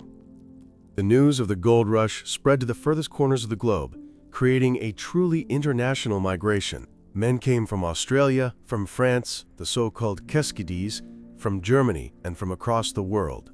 This made the goldfields one of the most diverse places on the planet at the time. But this diversity did not lead to a melting pot of culture. Instead, it led to suspicion and tribalism. The camps were often segregated into national or ethnic enclaves: the French Quarter, the Chilean camp, the Chinese section. It was a collection of separate, distrustful communities, all competing for the same limited resource, a microcosm of global tensions played out in the mud of California. The concept of luck became a kind of religion. Men became incredibly superstitious. They would carry lucky rocks, follow elaborate personal rituals, and look for omens in the flight of birds or the shape of the clouds. In a world governed by chaos and random chance, superstition was a way to feel some semblance of control. If you couldn't succeed through hard work, maybe you could succeed through magic. This belief in luck was essential, because to accept that your success or failure was truly random was too terrifying a thought to entertain. It was easier to believe you were unlucky than to believe the entire system was a cruel, indifferent sham. Let's talk about the end of the line for many miners: a pauper's grave. When a miner died without friends or money, his burial was a simple, stark affair. His fellow miners would stop work for a few minutes, wrap his body in his own blanket, and bury him in a shallow, unmarked grave on a nearby hillside. There was no coffin, no headstone, no ceremony. A brief, clumsy prayer might be said, and then everyone would go back to work. It was a lonely end to a lonely life. The hillsides around the old mining camps are filled with these forgotten graves, the final resting places of men who died thousands of miles from home, their names and their stories lost to time. The legacy of the vigilante committees is complex. In the absence of official law, groups like the San Francisco Committee of Vigilance of 1851 were formed by merchants and leading citizens to combat crime and corruption. They were, in their own view, restoring order. They held trials, deported criminals, and executed murderers. While they did reduce the chaos, they were also extra-legal organizations that operated outside the law, establishing a dangerous precedent of quote, popular justice. They were a reflection of the fundamental failure of government to provide the most basic of services, security, and showed how quickly citizens would take the law into their own hands when they felt abandoned. In the end, the story of why it sucked to be a miner is a story of a great bait and switch. The bait was the promise of incredible wealth, easy for the taking, a story of freedom and independence. The switch was the reality, a system of brutal labor, economic exploitation, sickness, and violence, where the individual had almost no chance of success. The gold rush was not a treasure hunt. It was a machine, and the miners were its fuel. They were lured in by a beautiful dream and were consumed by the harsh reality, their energy and their lives powering the creation of a new American empire on the Pacific. And that is the simple, brutal truth of the matter. Let's refine our understanding of the journey by sea around Cape Horn, the southernmost tip of South America. This was the longest route, taking anywhere from 5 to 8 months. It was a voyage of extreme monotony and terror. For weeks on end, you would see nothing but the endless gray expanse of the ocean. The food was abysmal, consisting of hardtack, a biscuit so hard it could break teeth, and salted meat of questionable age. But the true horror was the passage around the Horn itself. This was, and still is, one of the most treacherous stretches of water on the planet, where the Atlantic and Pacific Oceans meet in a chaotic fury. Storms were sudden and incredibly violent, with hurricane-force winds and monstrous waves that could toss the ship like a toy. Imagine being a passenger on one of these ships, say a farmer from Ohio who had never seen an ocean before. You would be confined below deck in a cramped, dark, and foul-smelling space with dozens of other seasick men. The ship would be thrown about violently, the timbers groaning under the strain. You would hear the roar of the wind and the crashing of waves on the deck above, convinced that at any moment the ship would be torn apart, and you would be plunged into the freezing, dark water. This could go on for weeks. It was a form of prolonged psychological torture. Many men arrived in San Francisco with their nerves shattered, suffering from what we would now call post-traumatic stress, their grand adventure having begun with a near-death experience. The social hierarchy on these ships was a stark preview of what was to come in California. Wealthier passengers could afford private cabins and better food. The vast majority were crammed into steerage, the cheapest class of passage. They were treated little better than cargo. The crew, underpaid and overworked, often held the passengers in contempt. Fights would break out over food, water, or personal space. The long, boring, and dangerous voyage frayed nerves and stripped away the niceties of civilization. It was a floating microcosm of the dog-eat-dog world they were sailing toward, a long, miserable lesson in the power of money and the misery of not having it. Let's talk more about the overland journey and the role of disease. While we often think of accidents and starvation, disease was the single biggest killer on the trail. The primary culprit was cholera. Wagon trains were, in essence, slow-moving towns with non-existent sanitation. People would camp near rivers, using the water for drinking, cooking, and washing, while also using the riverbanks as a latrine. This was a perfect recipe for a cholera outbreak. The disease spread with terrifying speed, striking down healthy people in a matter of hours with severe diarrhea and dehydration. A wagon train hit by cholera would be devastated, leaving a trail of hastily dug graves across the prairie. The fear of cholera was a constant invisible companion on the journey west. The sheer physical labor of the overland trail is often underestimated. The pioneers didn't ride in the wagons. They walked alongside them. The wagons were for supplies. A typical day involved walking 15 to 20 miles through dust, mud, or blistering heat.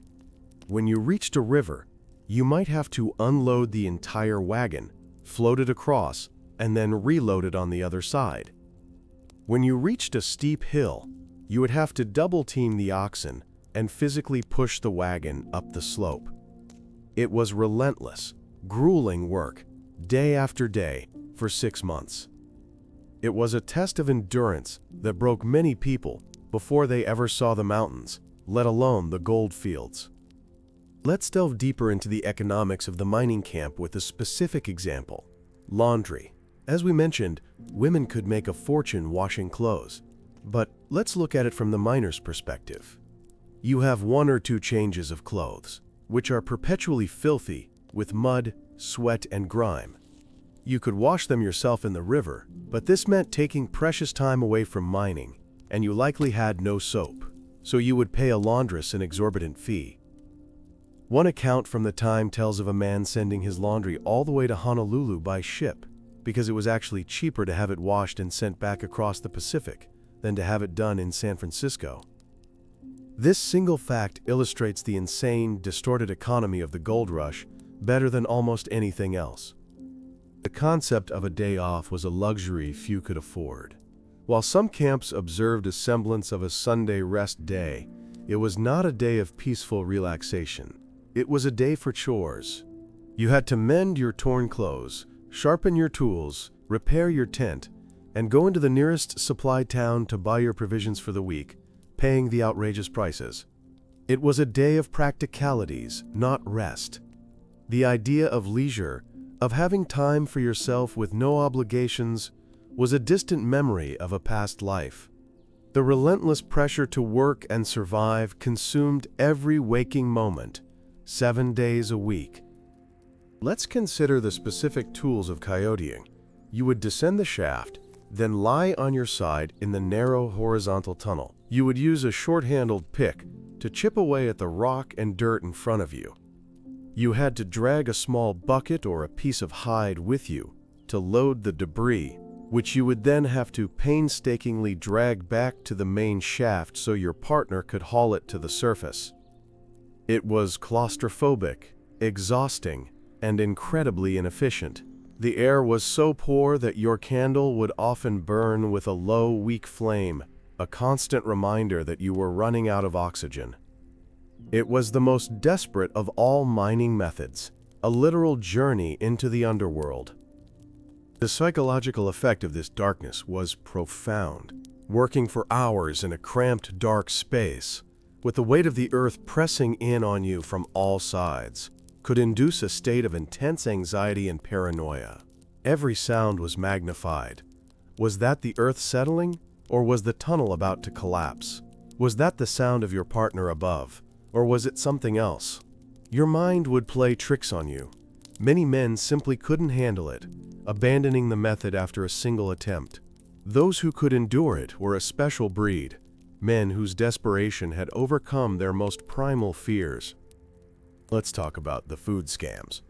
Merchants would sell barrels of flour or pork to miners heading into the mountains. From the outside, the barrel looked fine, but a common trick was to have a solid core of rocks or sand in the middle of the barrel, with only the outer layers being actual food. The miner wouldn't discover the scam until he was deep in the wilderness, miles from any other source of supply, and it was too late. This wasn't just theft, it was a potentially fatal act of deception. It was another example of the absolute ruthlessness of the gold rush economy, where one man's profit could be another man's starvation. The social pressure to appear successful was immense. In your letters home, you couldn't just admit that you had failed. Your family and your entire hometown had likely invested emotionally and financially in your quest. You were their hero, their adventurer. To confess that you were broke, sick, and miserable was to let everyone down, so men would construct a fiction. They would write about the excitement, the adventure, the near misses, and the certainty that success was just around the corner. These letters, filled with false hope, would in turn encourage other young men from their town to head west, creating a tragic, self-perpetuating cycle of migration and disappointment. Let's consider the specific wildlife a miner would have to contend with. Rattlesnakes were a constant danger, especially when clearing brush or reaching into a crevice. A bite in a remote location was a death sentence. Grizzly bears, though increasingly rare, were a terrifying presence. A lone miner was no match for a grizzly. And then there were the smaller pests. Scorpions and spiders would find their way into your bedding and your boots. The wilderness was not a passive backdrop. It was filled with creatures that could injure or kill you, another layer of constant, low-level stress that wore you down. The legal concept of pueblo lands from the old Mexican system caused immense confusion and conflict. Large tracts of land had been granted to Californian families before the American conquest. When the miners arrived, they had no respect for these old land grants. They saw any land that wasn't fenced in as open for prospecting. This led to constant conflict between the newly arrived Americans and the established California ranchers, who saw their property overrun and their cattle stolen by the miners. The American legal system was slow and biased, and in the end, most California families were stripped of their ancestral lands through a combination of legal chicanery and outright squatting. The quality of medical care was so poor that it was often more dangerous than the disease itself. Doctors would prescribe treatments based on a complete lack of scientific understanding. Mercury was a common medicine, used as a powerful laxative. Patients were bled to balance their humors. Useless patent medicines, mostly alcohol and opium, were sold as cure-alls. A miner with a broken leg might have it amputated with a dirty saw and no anesthetic, with infection being an almost certain outcome. It was often safer to trust your body to heal itself than to put yourself in the hands of a gold rush doctor. The rise of claim associations was an attempt to bring order to the chaos. Miners in a particular area would band together and create a written set of rules for their district. These rules would specify the size of a claim, how it had to be marked, and how much work was required to maintain ownership. They would also elect a recorder to keep track of the claims. This was a grassroots form of self-government, a step up from pure mob rule.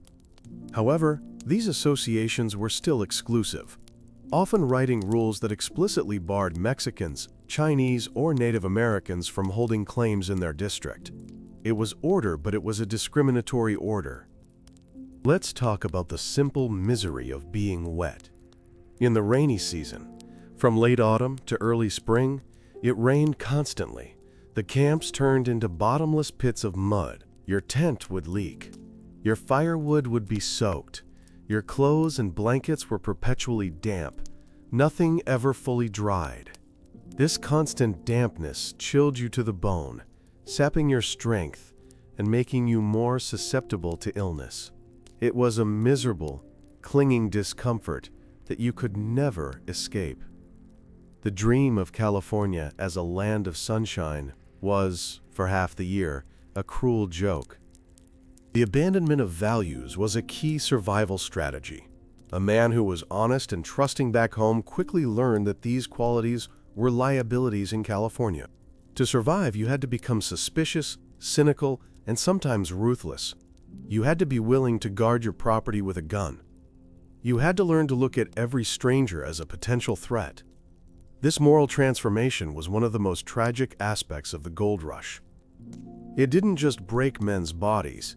It corroded their souls, forcing them to become a version of themselves they would not have recognized a year earlier. The impact on the environment can be visualized in the rivers themselves. Before the rush, the rivers of the Sierra Nevada ran crystal clear. You could see the pebbles on the bottom. After just a few years of mining, they ran thick and brown, the consistency of coffee with milk. They were choked with so much sediment that they were more mud than water. This wasn't just an aesthetic problem. It was the death of the river as a living ecosystem. The fish suffocated, the insects they fed on disappeared, and the animals that depended on the river for food and water were forced to move or die. It was a complete biological collapse. Let's consider the specific role of the Chinese 6 companies. These were mutual aid societies based on the district in China where the immigrants came from. They functioned as a kind of informal government and social service agency for the Chinese community. They would help newcomers find jobs, provide food and shelter for the sick, and arrange for the shipment of the dead back to their home villages for proper burial. They were a crucial survival mechanism, providing a sense of community and security that was completely absent for most other miners. Their organization and solidarity were a key reason for their resilience in the face of such intense hostility. The end of a mining camp was a strange and melancholy process. It didn't happen all at once. It was a slow bleeding out. First, the saloons would close as their customers dwindled. Then the supply store would pack up. Men would drift away, one by one, heading for the next rumored strike. Eventually, only a few old, stubborn prospectors would be left, haunting the empty shacks like ghosts, still sifting through the tailings, unable to let go of the dream. The silence that fell over a dead camp was a profound one, a heavy quiet filled with the ghosts of 10,000 failed ambitions. The pocket hunter was a specific type of prospector, and his experience illustrates the lottery-like nature of the rush. He wasn't interested in placer gold or large veins. He was looking for a, quote, pocket, a single, isolated, and incredibly rich concentration of gold often hidden in a quartz formation. A man could spend years searching, finding nothing. He was guided by intuition and a deep, almost mystical, understanding of the geology.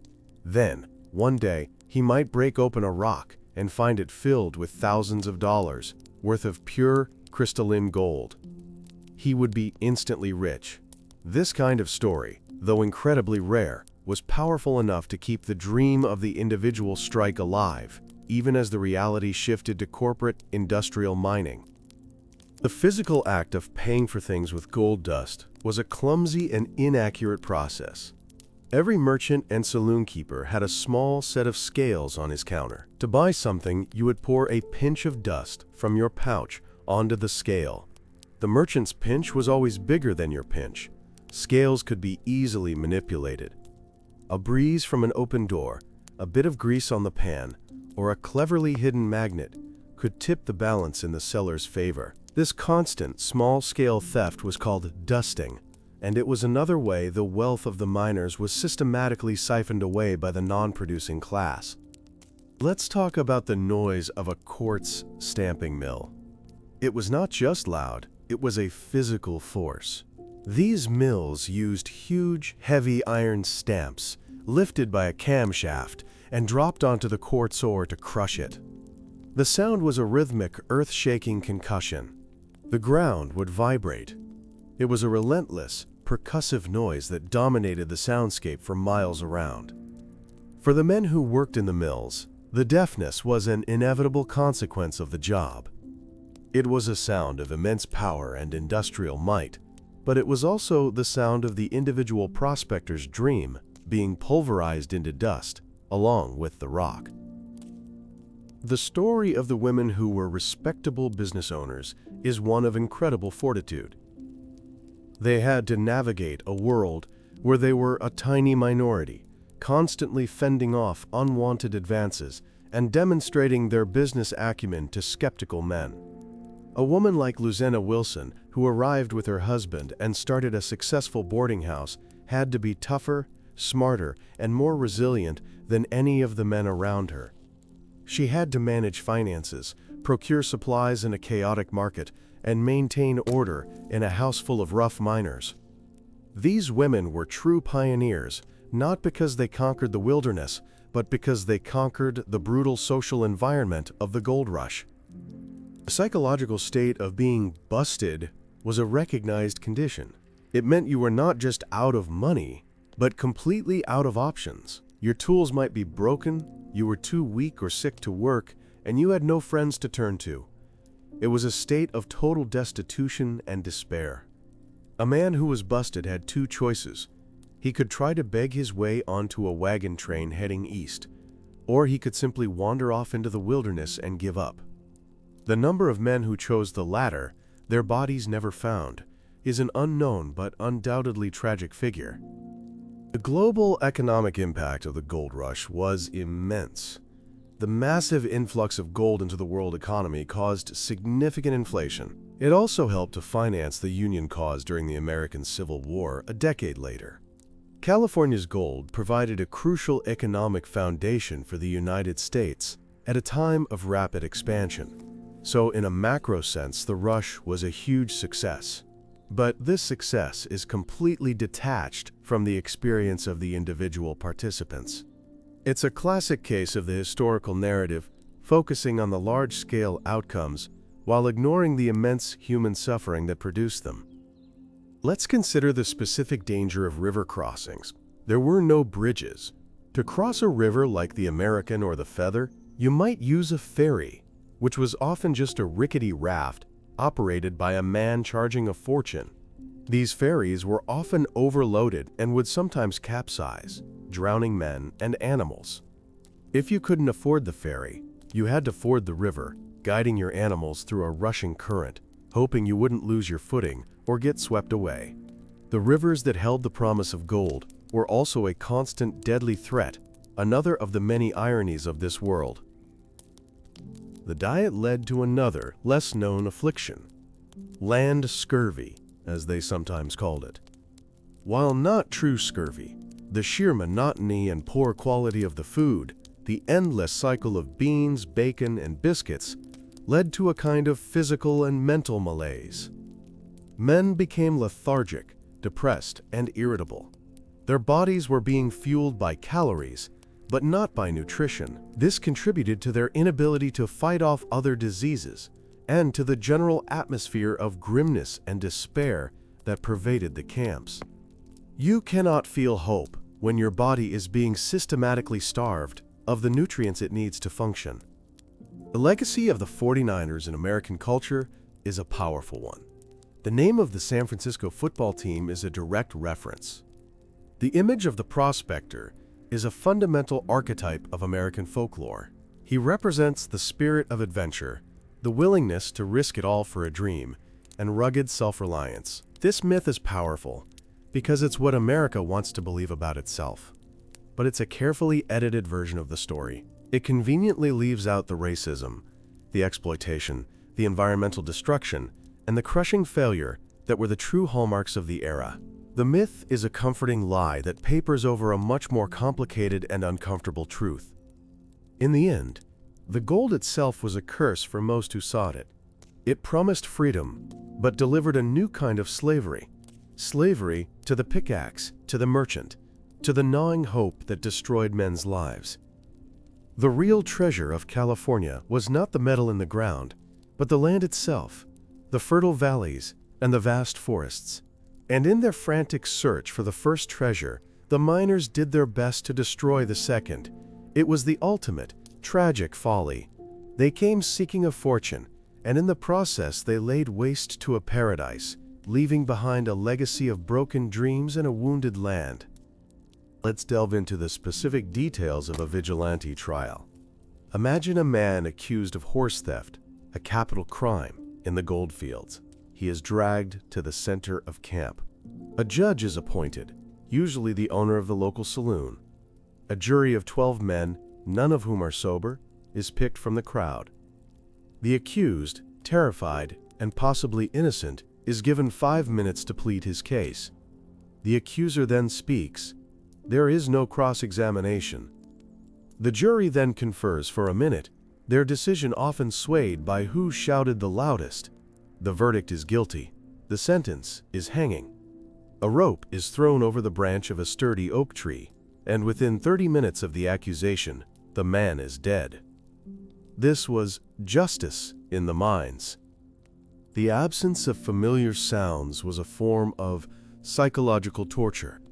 For a man from a farming community, the silence where there should have been the lowing of cattle or the crowing of a rooster was unsettling. For a man from a city, the absence of church bells or the familiar clatter of city life was a void. The soundscape of the goldfields was alien. It was the whisper of wind, the roar of the river, and the unnatural, industrial clank of mining equipment. This alien soundscape was a constant reminder of how far you were from everything you knew and understood, contributing to a profound sense of dislocation and alienation. Let's examine the specific items sold in a supply store. You wouldn't just find picks and shovels. You'd find whiskey, sold at an enormous markup. You'd find playing cards. You'd find pistols and knives, because violence was a part of life. You'd find expensive, dubious patent medicines. What you wouldn't find were books, musical instruments, or items of comfort. The entire inventory of a camp store was a reflection of the society it served, a society focused on labor, vice, and violence. It was a perfect business model, selling both the tools for the work and the poisons to escape from its misery. The physical strain of carrying gold was a real issue. Gold is incredibly dense. A small pouch that could fit in your pocket could be worth hundreds of dollars, but it would be surprisingly heavy. It was a constant, weighty reminder of your potential wealth, but also a constant source of anxiety. It was difficult to hide. It made a tempting target for thieves. You had to guard it with your life, sleeping with it under your head. This physical burden was a metaphor for the psychological burden of the quest itself. The thing you desired most was also a source of constant weight, danger, and paranoia. The letter sheet was a unique product of the gold rush. These were sheets of paper with pre-printed illustrations of life in the mines. They depicted heroic miners, giant nuggets, and bustling, prosperous-looking camps. A miner would buy one of these sheets and write his letter home in the blank spaces. The illustrations presented a completely fictional, romanticized version of his life. It was a way for him to send the lie home in pictorial form, to reinforce the myth for his family. These sheets are now valuable historical documents, not because they show the reality, but because they are a perfect artifact of the fantasy that everyone, both in California and back home, was complicit in creating. Let's talk about the shoes. Footwear was one of the most critical and expensive pieces of equipment. The rocky terrain and constant wetness destroyed boots at an alarming rate. A good, sturdy pair of boots could cost an ounce of gold, the equivalent of a week's hard-won earnings. A man with worn-out boots was a man in serious trouble. He couldn't work effectively, and he couldn't travel. The state of a man's boots was a direct indicator of his economic well-being. Worn, cracked leather and holes in the soles were the signs of a man on the verge of being busted. The myth of the lone prospector is largely inaccurate. While some men worked alone, it was inefficient and dangerous. Most mining, especially after the earliest days, required teamwork. Panning was a solo activity, but operating a rocker, a long tom, or digging a coyote hole required partners. This necessity of teamwork, in a world without trust, was a central, agonizing dilemma of the miner's life. Your partner was your greatest asset and your greatest potential threat. Many a partnership ended in betrayal, with one man running off with the collective earnings, leaving the other with nothing. The language of the gold rush was a unique dialect. It was a mixture of English, Spanish mining terms like placer and bonanza, and newly coined slang. A pard was your partner. To pan out meant to be successful. A worthless claim was duffer. A rich strike was a bonanza. This shared language created a sense of group identity, but it was the identity of a specific, transient, and overwhelmingly male subculture. To speak the language was to be an insider, but the world you were inside of was a temporary, desperate one, built on a foundation of mud and hope. The environmental devastation had a direct impact on the miners themselves. As the rivers were choked with mud from hydraulic mining upstream, the placer miners downstream found their work impossible. They could no longer find a clear stream to pan in. The very actions of the large-scale, corporate mining operations destroyed the livelihood of the individual prospectors. This led to violent conflicts, with placer miners attempting to sabotage the dams and flumes of the hydraulic companies. It was a war between two different models of mining, and the well-funded, destructive industrial model inevitably won. Let's consider the emotional impact of leaving. When a man decided he had, quote, seen the elephant, and was going home, it was a moment of profound defeat, but also of profound relief. The struggle was over. He had failed, but he had survived. The decision to abandon the dream was an admission of personal failure, but it was also a choice to rejoin the human race, to return to a world of family, community, and simple comforts. The journey home, though often one of shame, was also a journey back to sanity, away from the collective madness of the gold fields. The political legacy of the gold rush for California was enormous. The massive influx of people allowed it to bypass the territorial stage and apply directly for statehood, which it achieved in 1850. The state constitution, however, was a deeply flawed document written in a hurry by a group of ambitious, prejudiced men. It institutionalized the discrimination against Native Americans, African Americans, and Asians that was already rampant in the mines.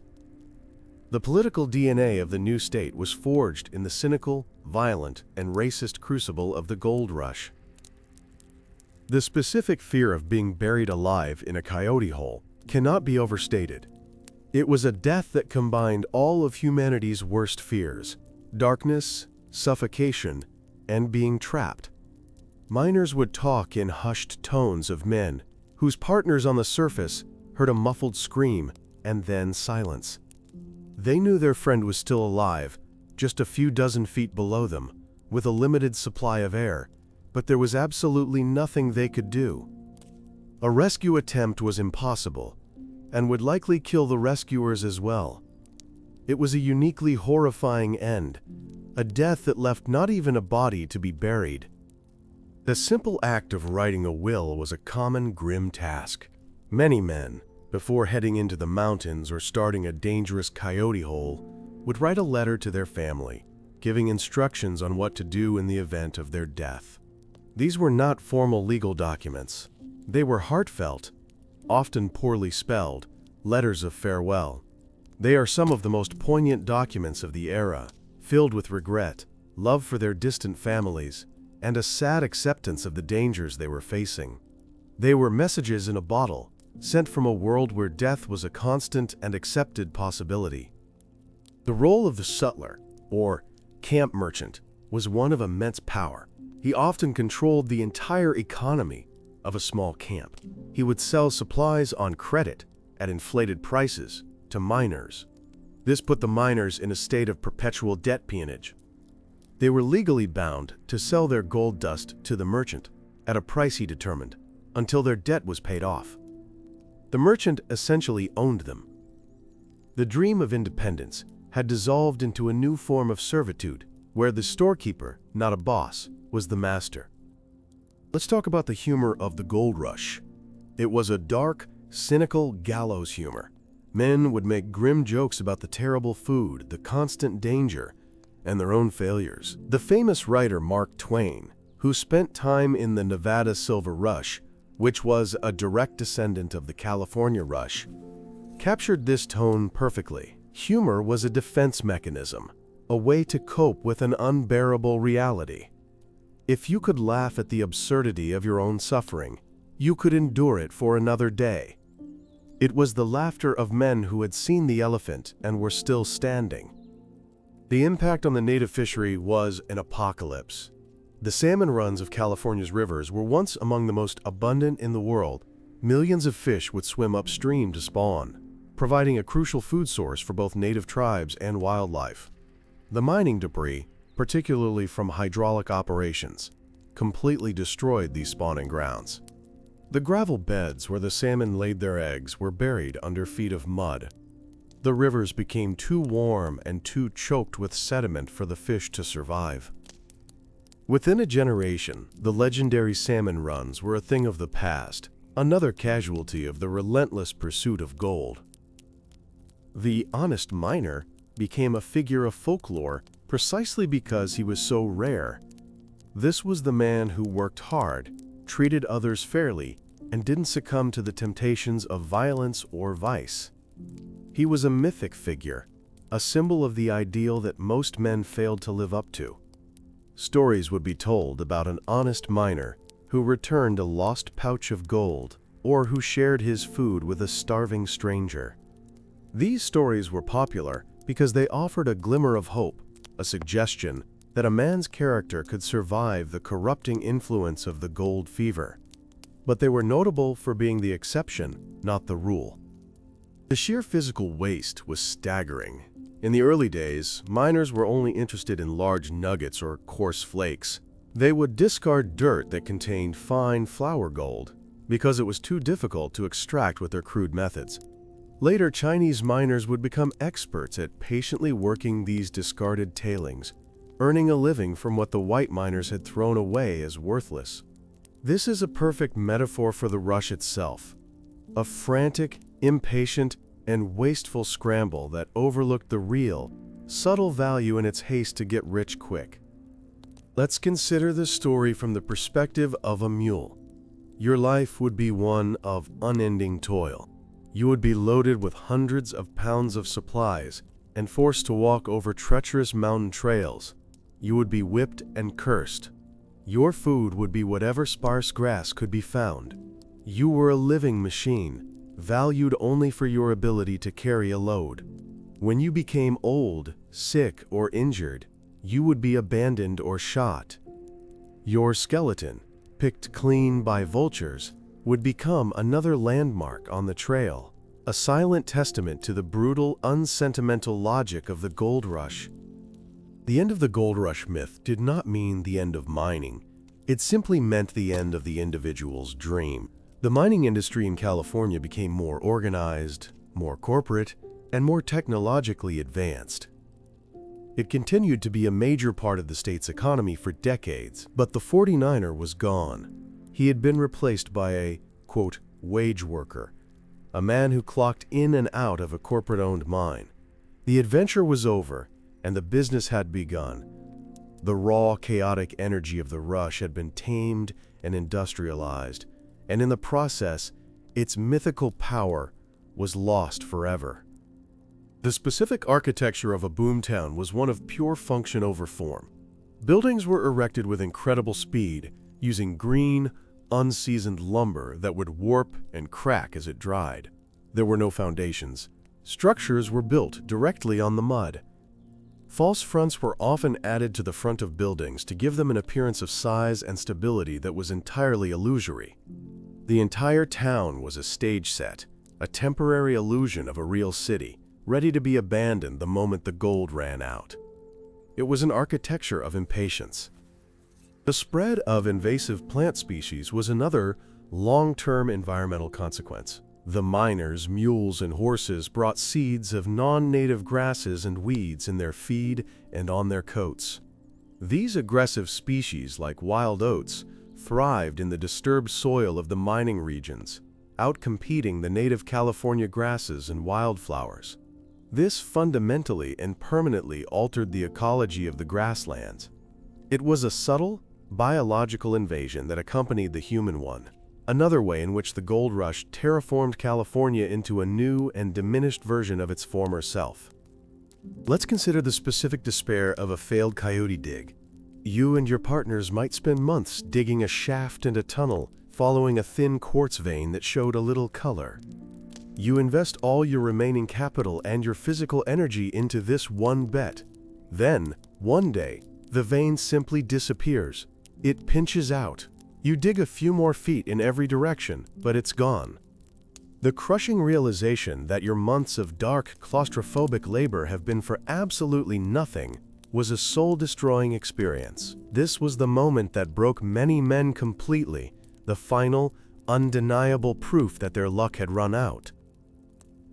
The role of music was one of pure nostalgia. Men would gather around a campfire and sing songs. The most popular songs were not upbeat anthems of adventure, but sentimental, melancholy ballads about home, lost love, and family. Songs like Home, Sweet Home, or My Old Kentucky Home would often reduce a crowd of rough, hardened miners to tears. The music was a temporary portal back to the world they had lost, a way to collectively feel the homesickness that each man carried in his heart. It was a shared ritual of sadness and longing. The "seen the elephant" metaphor has a specific origin. It likely came from a rural story of a farmer who heard the circus was coming to town. He had never seen an elephant and loaded his wagon with produce to sell. On the way, he met the circus parade, and his horse, terrified by the sight of the elephant, bolted and overturned the wagon, ruining all his goods. When asked what happened, the farmer would say, "I've seen the elephant." It perfectly captured the experience of setting out with high hopes for profit, only to be completely undone by the very thing you went to see. The legal battle between the farmers in the valleys and the hydraulic miners in the mountains was a landmark conflict. The farmers, their lands being buried under tons of mining debris, sued the mining companies. The case, Woodruff versus North Bloomfield Gravel Mining Company, resulted in an 1884 decision that effectively outlawed the dumping of mining debris into the rivers. It was a huge victory for the agricultural interests and one of the first major environmental law decisions in American history. It marked the official end of the era of large-scale hydraulic mining, a sign that the chaos of the rush was finally being subordinated to a more stable, settled society. The specific taste of the water was often a sign of danger. Clear, cold mountain water was a blessing, but downstream from the mining operations, the water would have a metallic, gritty taste. It was filled with suspended sediment, and, worse, the invisible poison of mercury and other heavy metals. Miners knew, on some level, that this water was not good for them, but they had no other choice.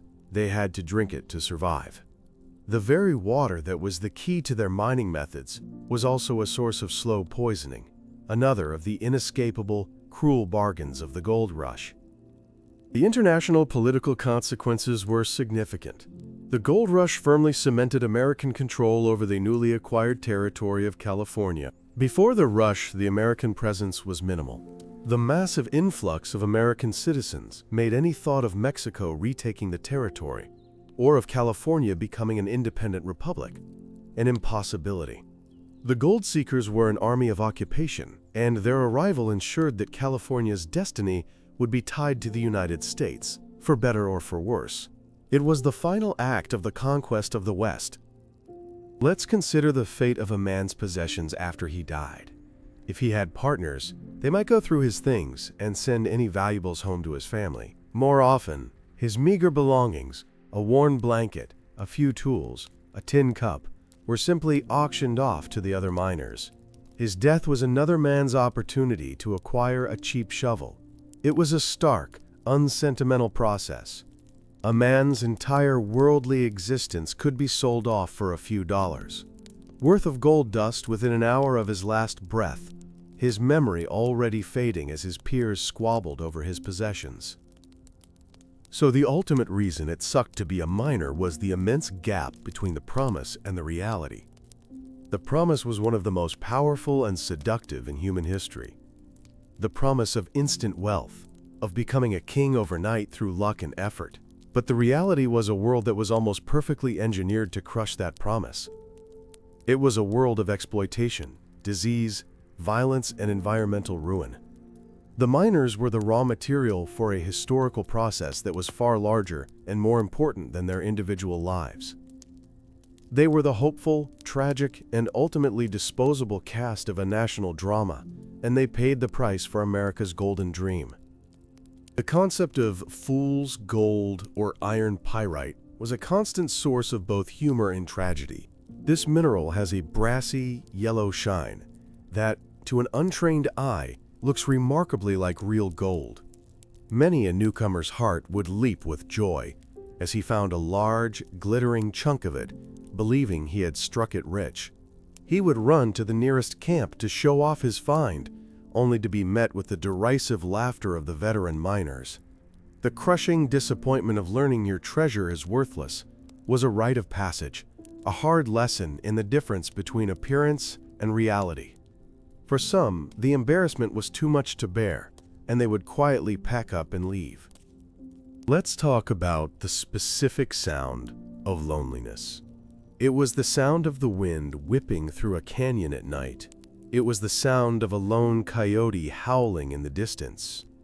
It was the sound of your own breathing in the terrifying quiet of a coyote hole. These were sounds that amplified a man's sense of isolation, reminding him how small he was and how vast and indifferent the wilderness was. In a world full of the noise of industry, these moments of natural, empty sound were often the most terrifying of all, as they left a man alone with nothing but his own thoughts and his own despair. The flour gold that early miners discarded was so fine it would float on water. Extracting it required patience and skill, often using blankets in the sluice box to trap the fine particles, or the careful application of mercury. The Chinese miners excelled at this.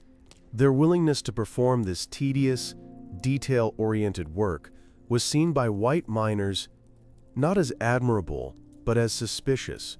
It was seen as unmanly work, and their success at it was another source of resentment.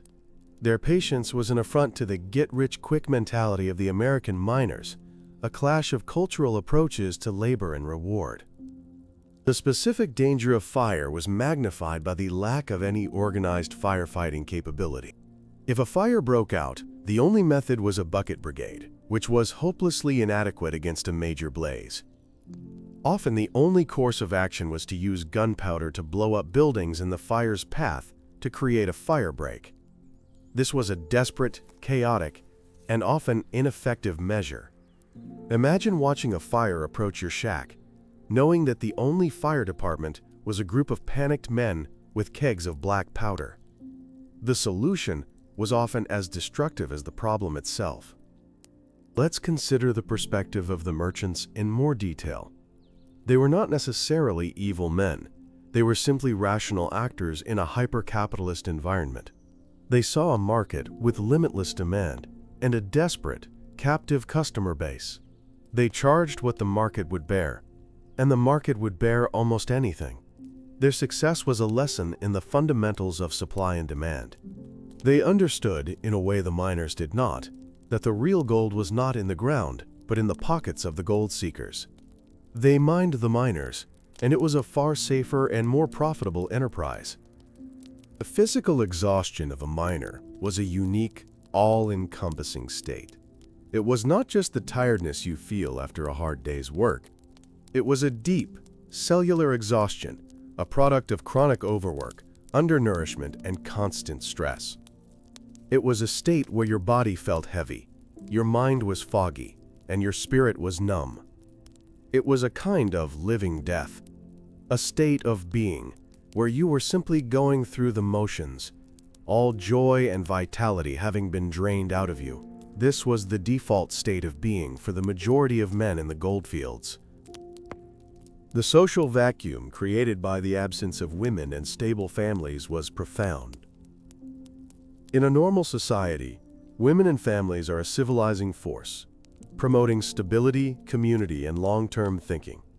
Their absence in the goldfields contributed to the transient, violent, and short-sighted nature of the culture. It was a society without a future, focused only on the present moment's gain. This unnatural social structure was a key ingredient in the misery of the place, creating a world that was emotionally and culturally barren. The legacy of the word bonanza is a direct result of the gold rush. It was a Spanish mining term for a rich body of ore. It entered the English language as a word for any source of great and sudden wealth. Every time we use this word, we are unknowingly referencing the dreams of the 49ers. But the word itself is a trap. It reinforces the myth of the easy strike, the sudden fortune. It is a word that encapsulates the fantasy, while conveniently obscuring the far more common reality of the borrasca, the Spanish term for a barren, worthless mine. Let's revisit the diet and the craving for vegetables. Onions and potatoes became some of the most valuable commodities in the mines, not for their taste, but for their anti-scorbutic properties. A man would pay $1 for a single potato and eat it raw like an apple. This wasn't a meal. It was medicine. The desperate craving for the taste of a fresh vegetable was a physical manifestation of the body's needs. The sight of a crate of onions arriving in camp could cause more excitement than a rumored gold strike. It was a reminder of how skewed the priorities became, where a humble root vegetable was more precious than a poke of gold dust. The story of the gold rush is, in many ways, the foundational myth of modern California. It's a story of rapid transformation, of multicultural encounter, of technological innovation, and of the relentless pursuit of a dream. It established the state's reputation as a place of opportunity, a place where the future happens first.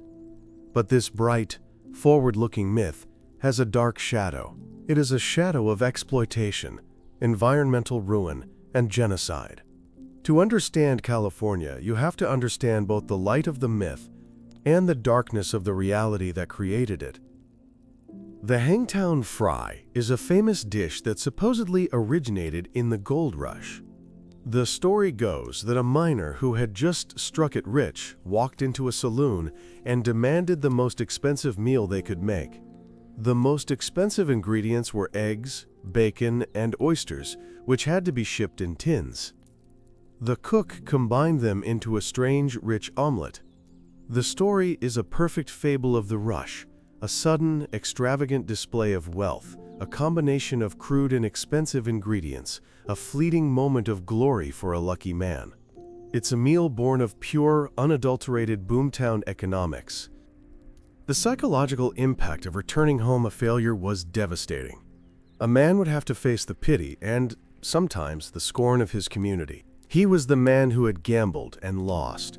His stories of hardship and adventure would sound like excuses for his failure.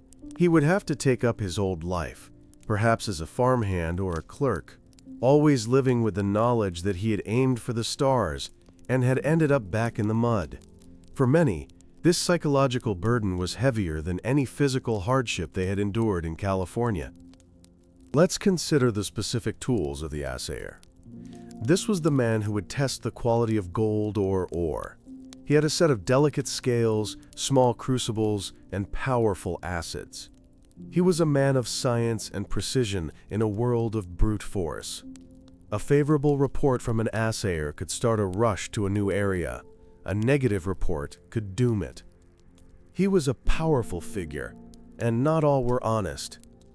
An assayer, in the pay of a swindler, could produce a fake report, validating a salted claim and helping to cheat dozens of innocent miners. In the gold rush, even science could be corrupted by greed. The long-term health consequences for the miners were severe. Those who survived and returned home were often broken men. They suffered from chronic rheumatism, lung diseases from the dust, and the long-term effects of mercury poisoning. They had lived through years of poor nutrition and immense physical stress. The gold rush was an investment that took a toll not just on their finances, but on their very bodies, shortening their lifespans and leaving them with a legacy of pain that would last for the rest of their lives. The story of the camels in the American West is a strange footnote related to this era. In the 1850s, the U.S. Army, looking for better pack animals for the arid Southwest, experimented with importing camels. Some of these were used by prospectors. They could carry huge loads and go for long periods without water.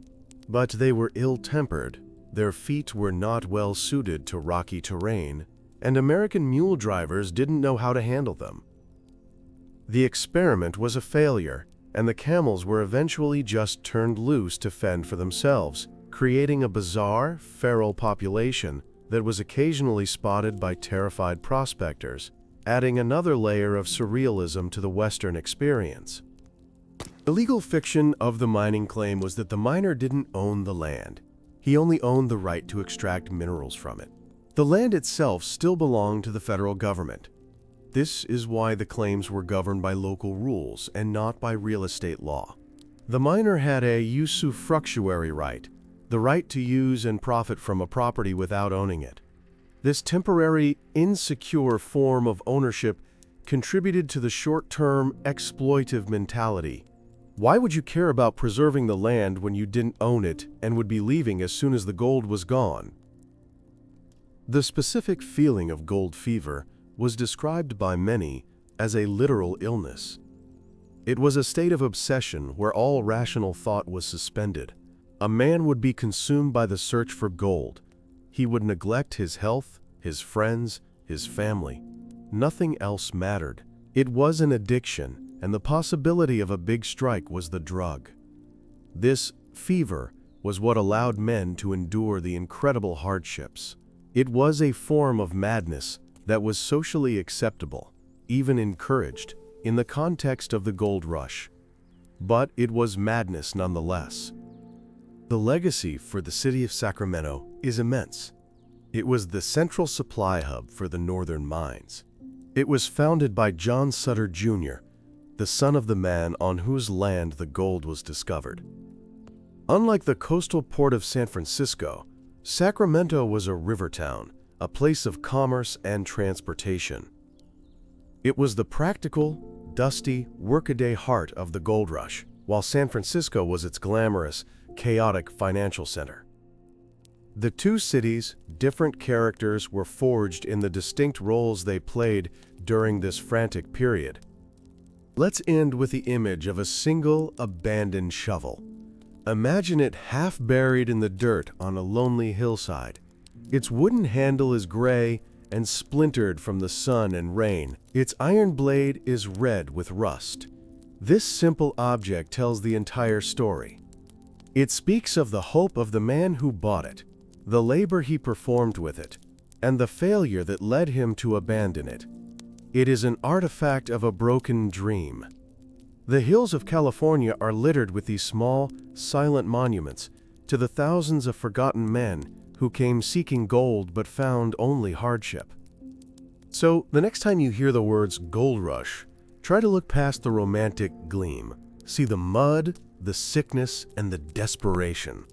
Understand that it was a brutal, extractive, and often tragic chapter in history, a period that created immense wealth for a nation by consuming the lives and dreams of hundreds of thousands of its people. It was a lottery where the price of a ticket was often a man's soul, and the vast majority of tickets were losing ones.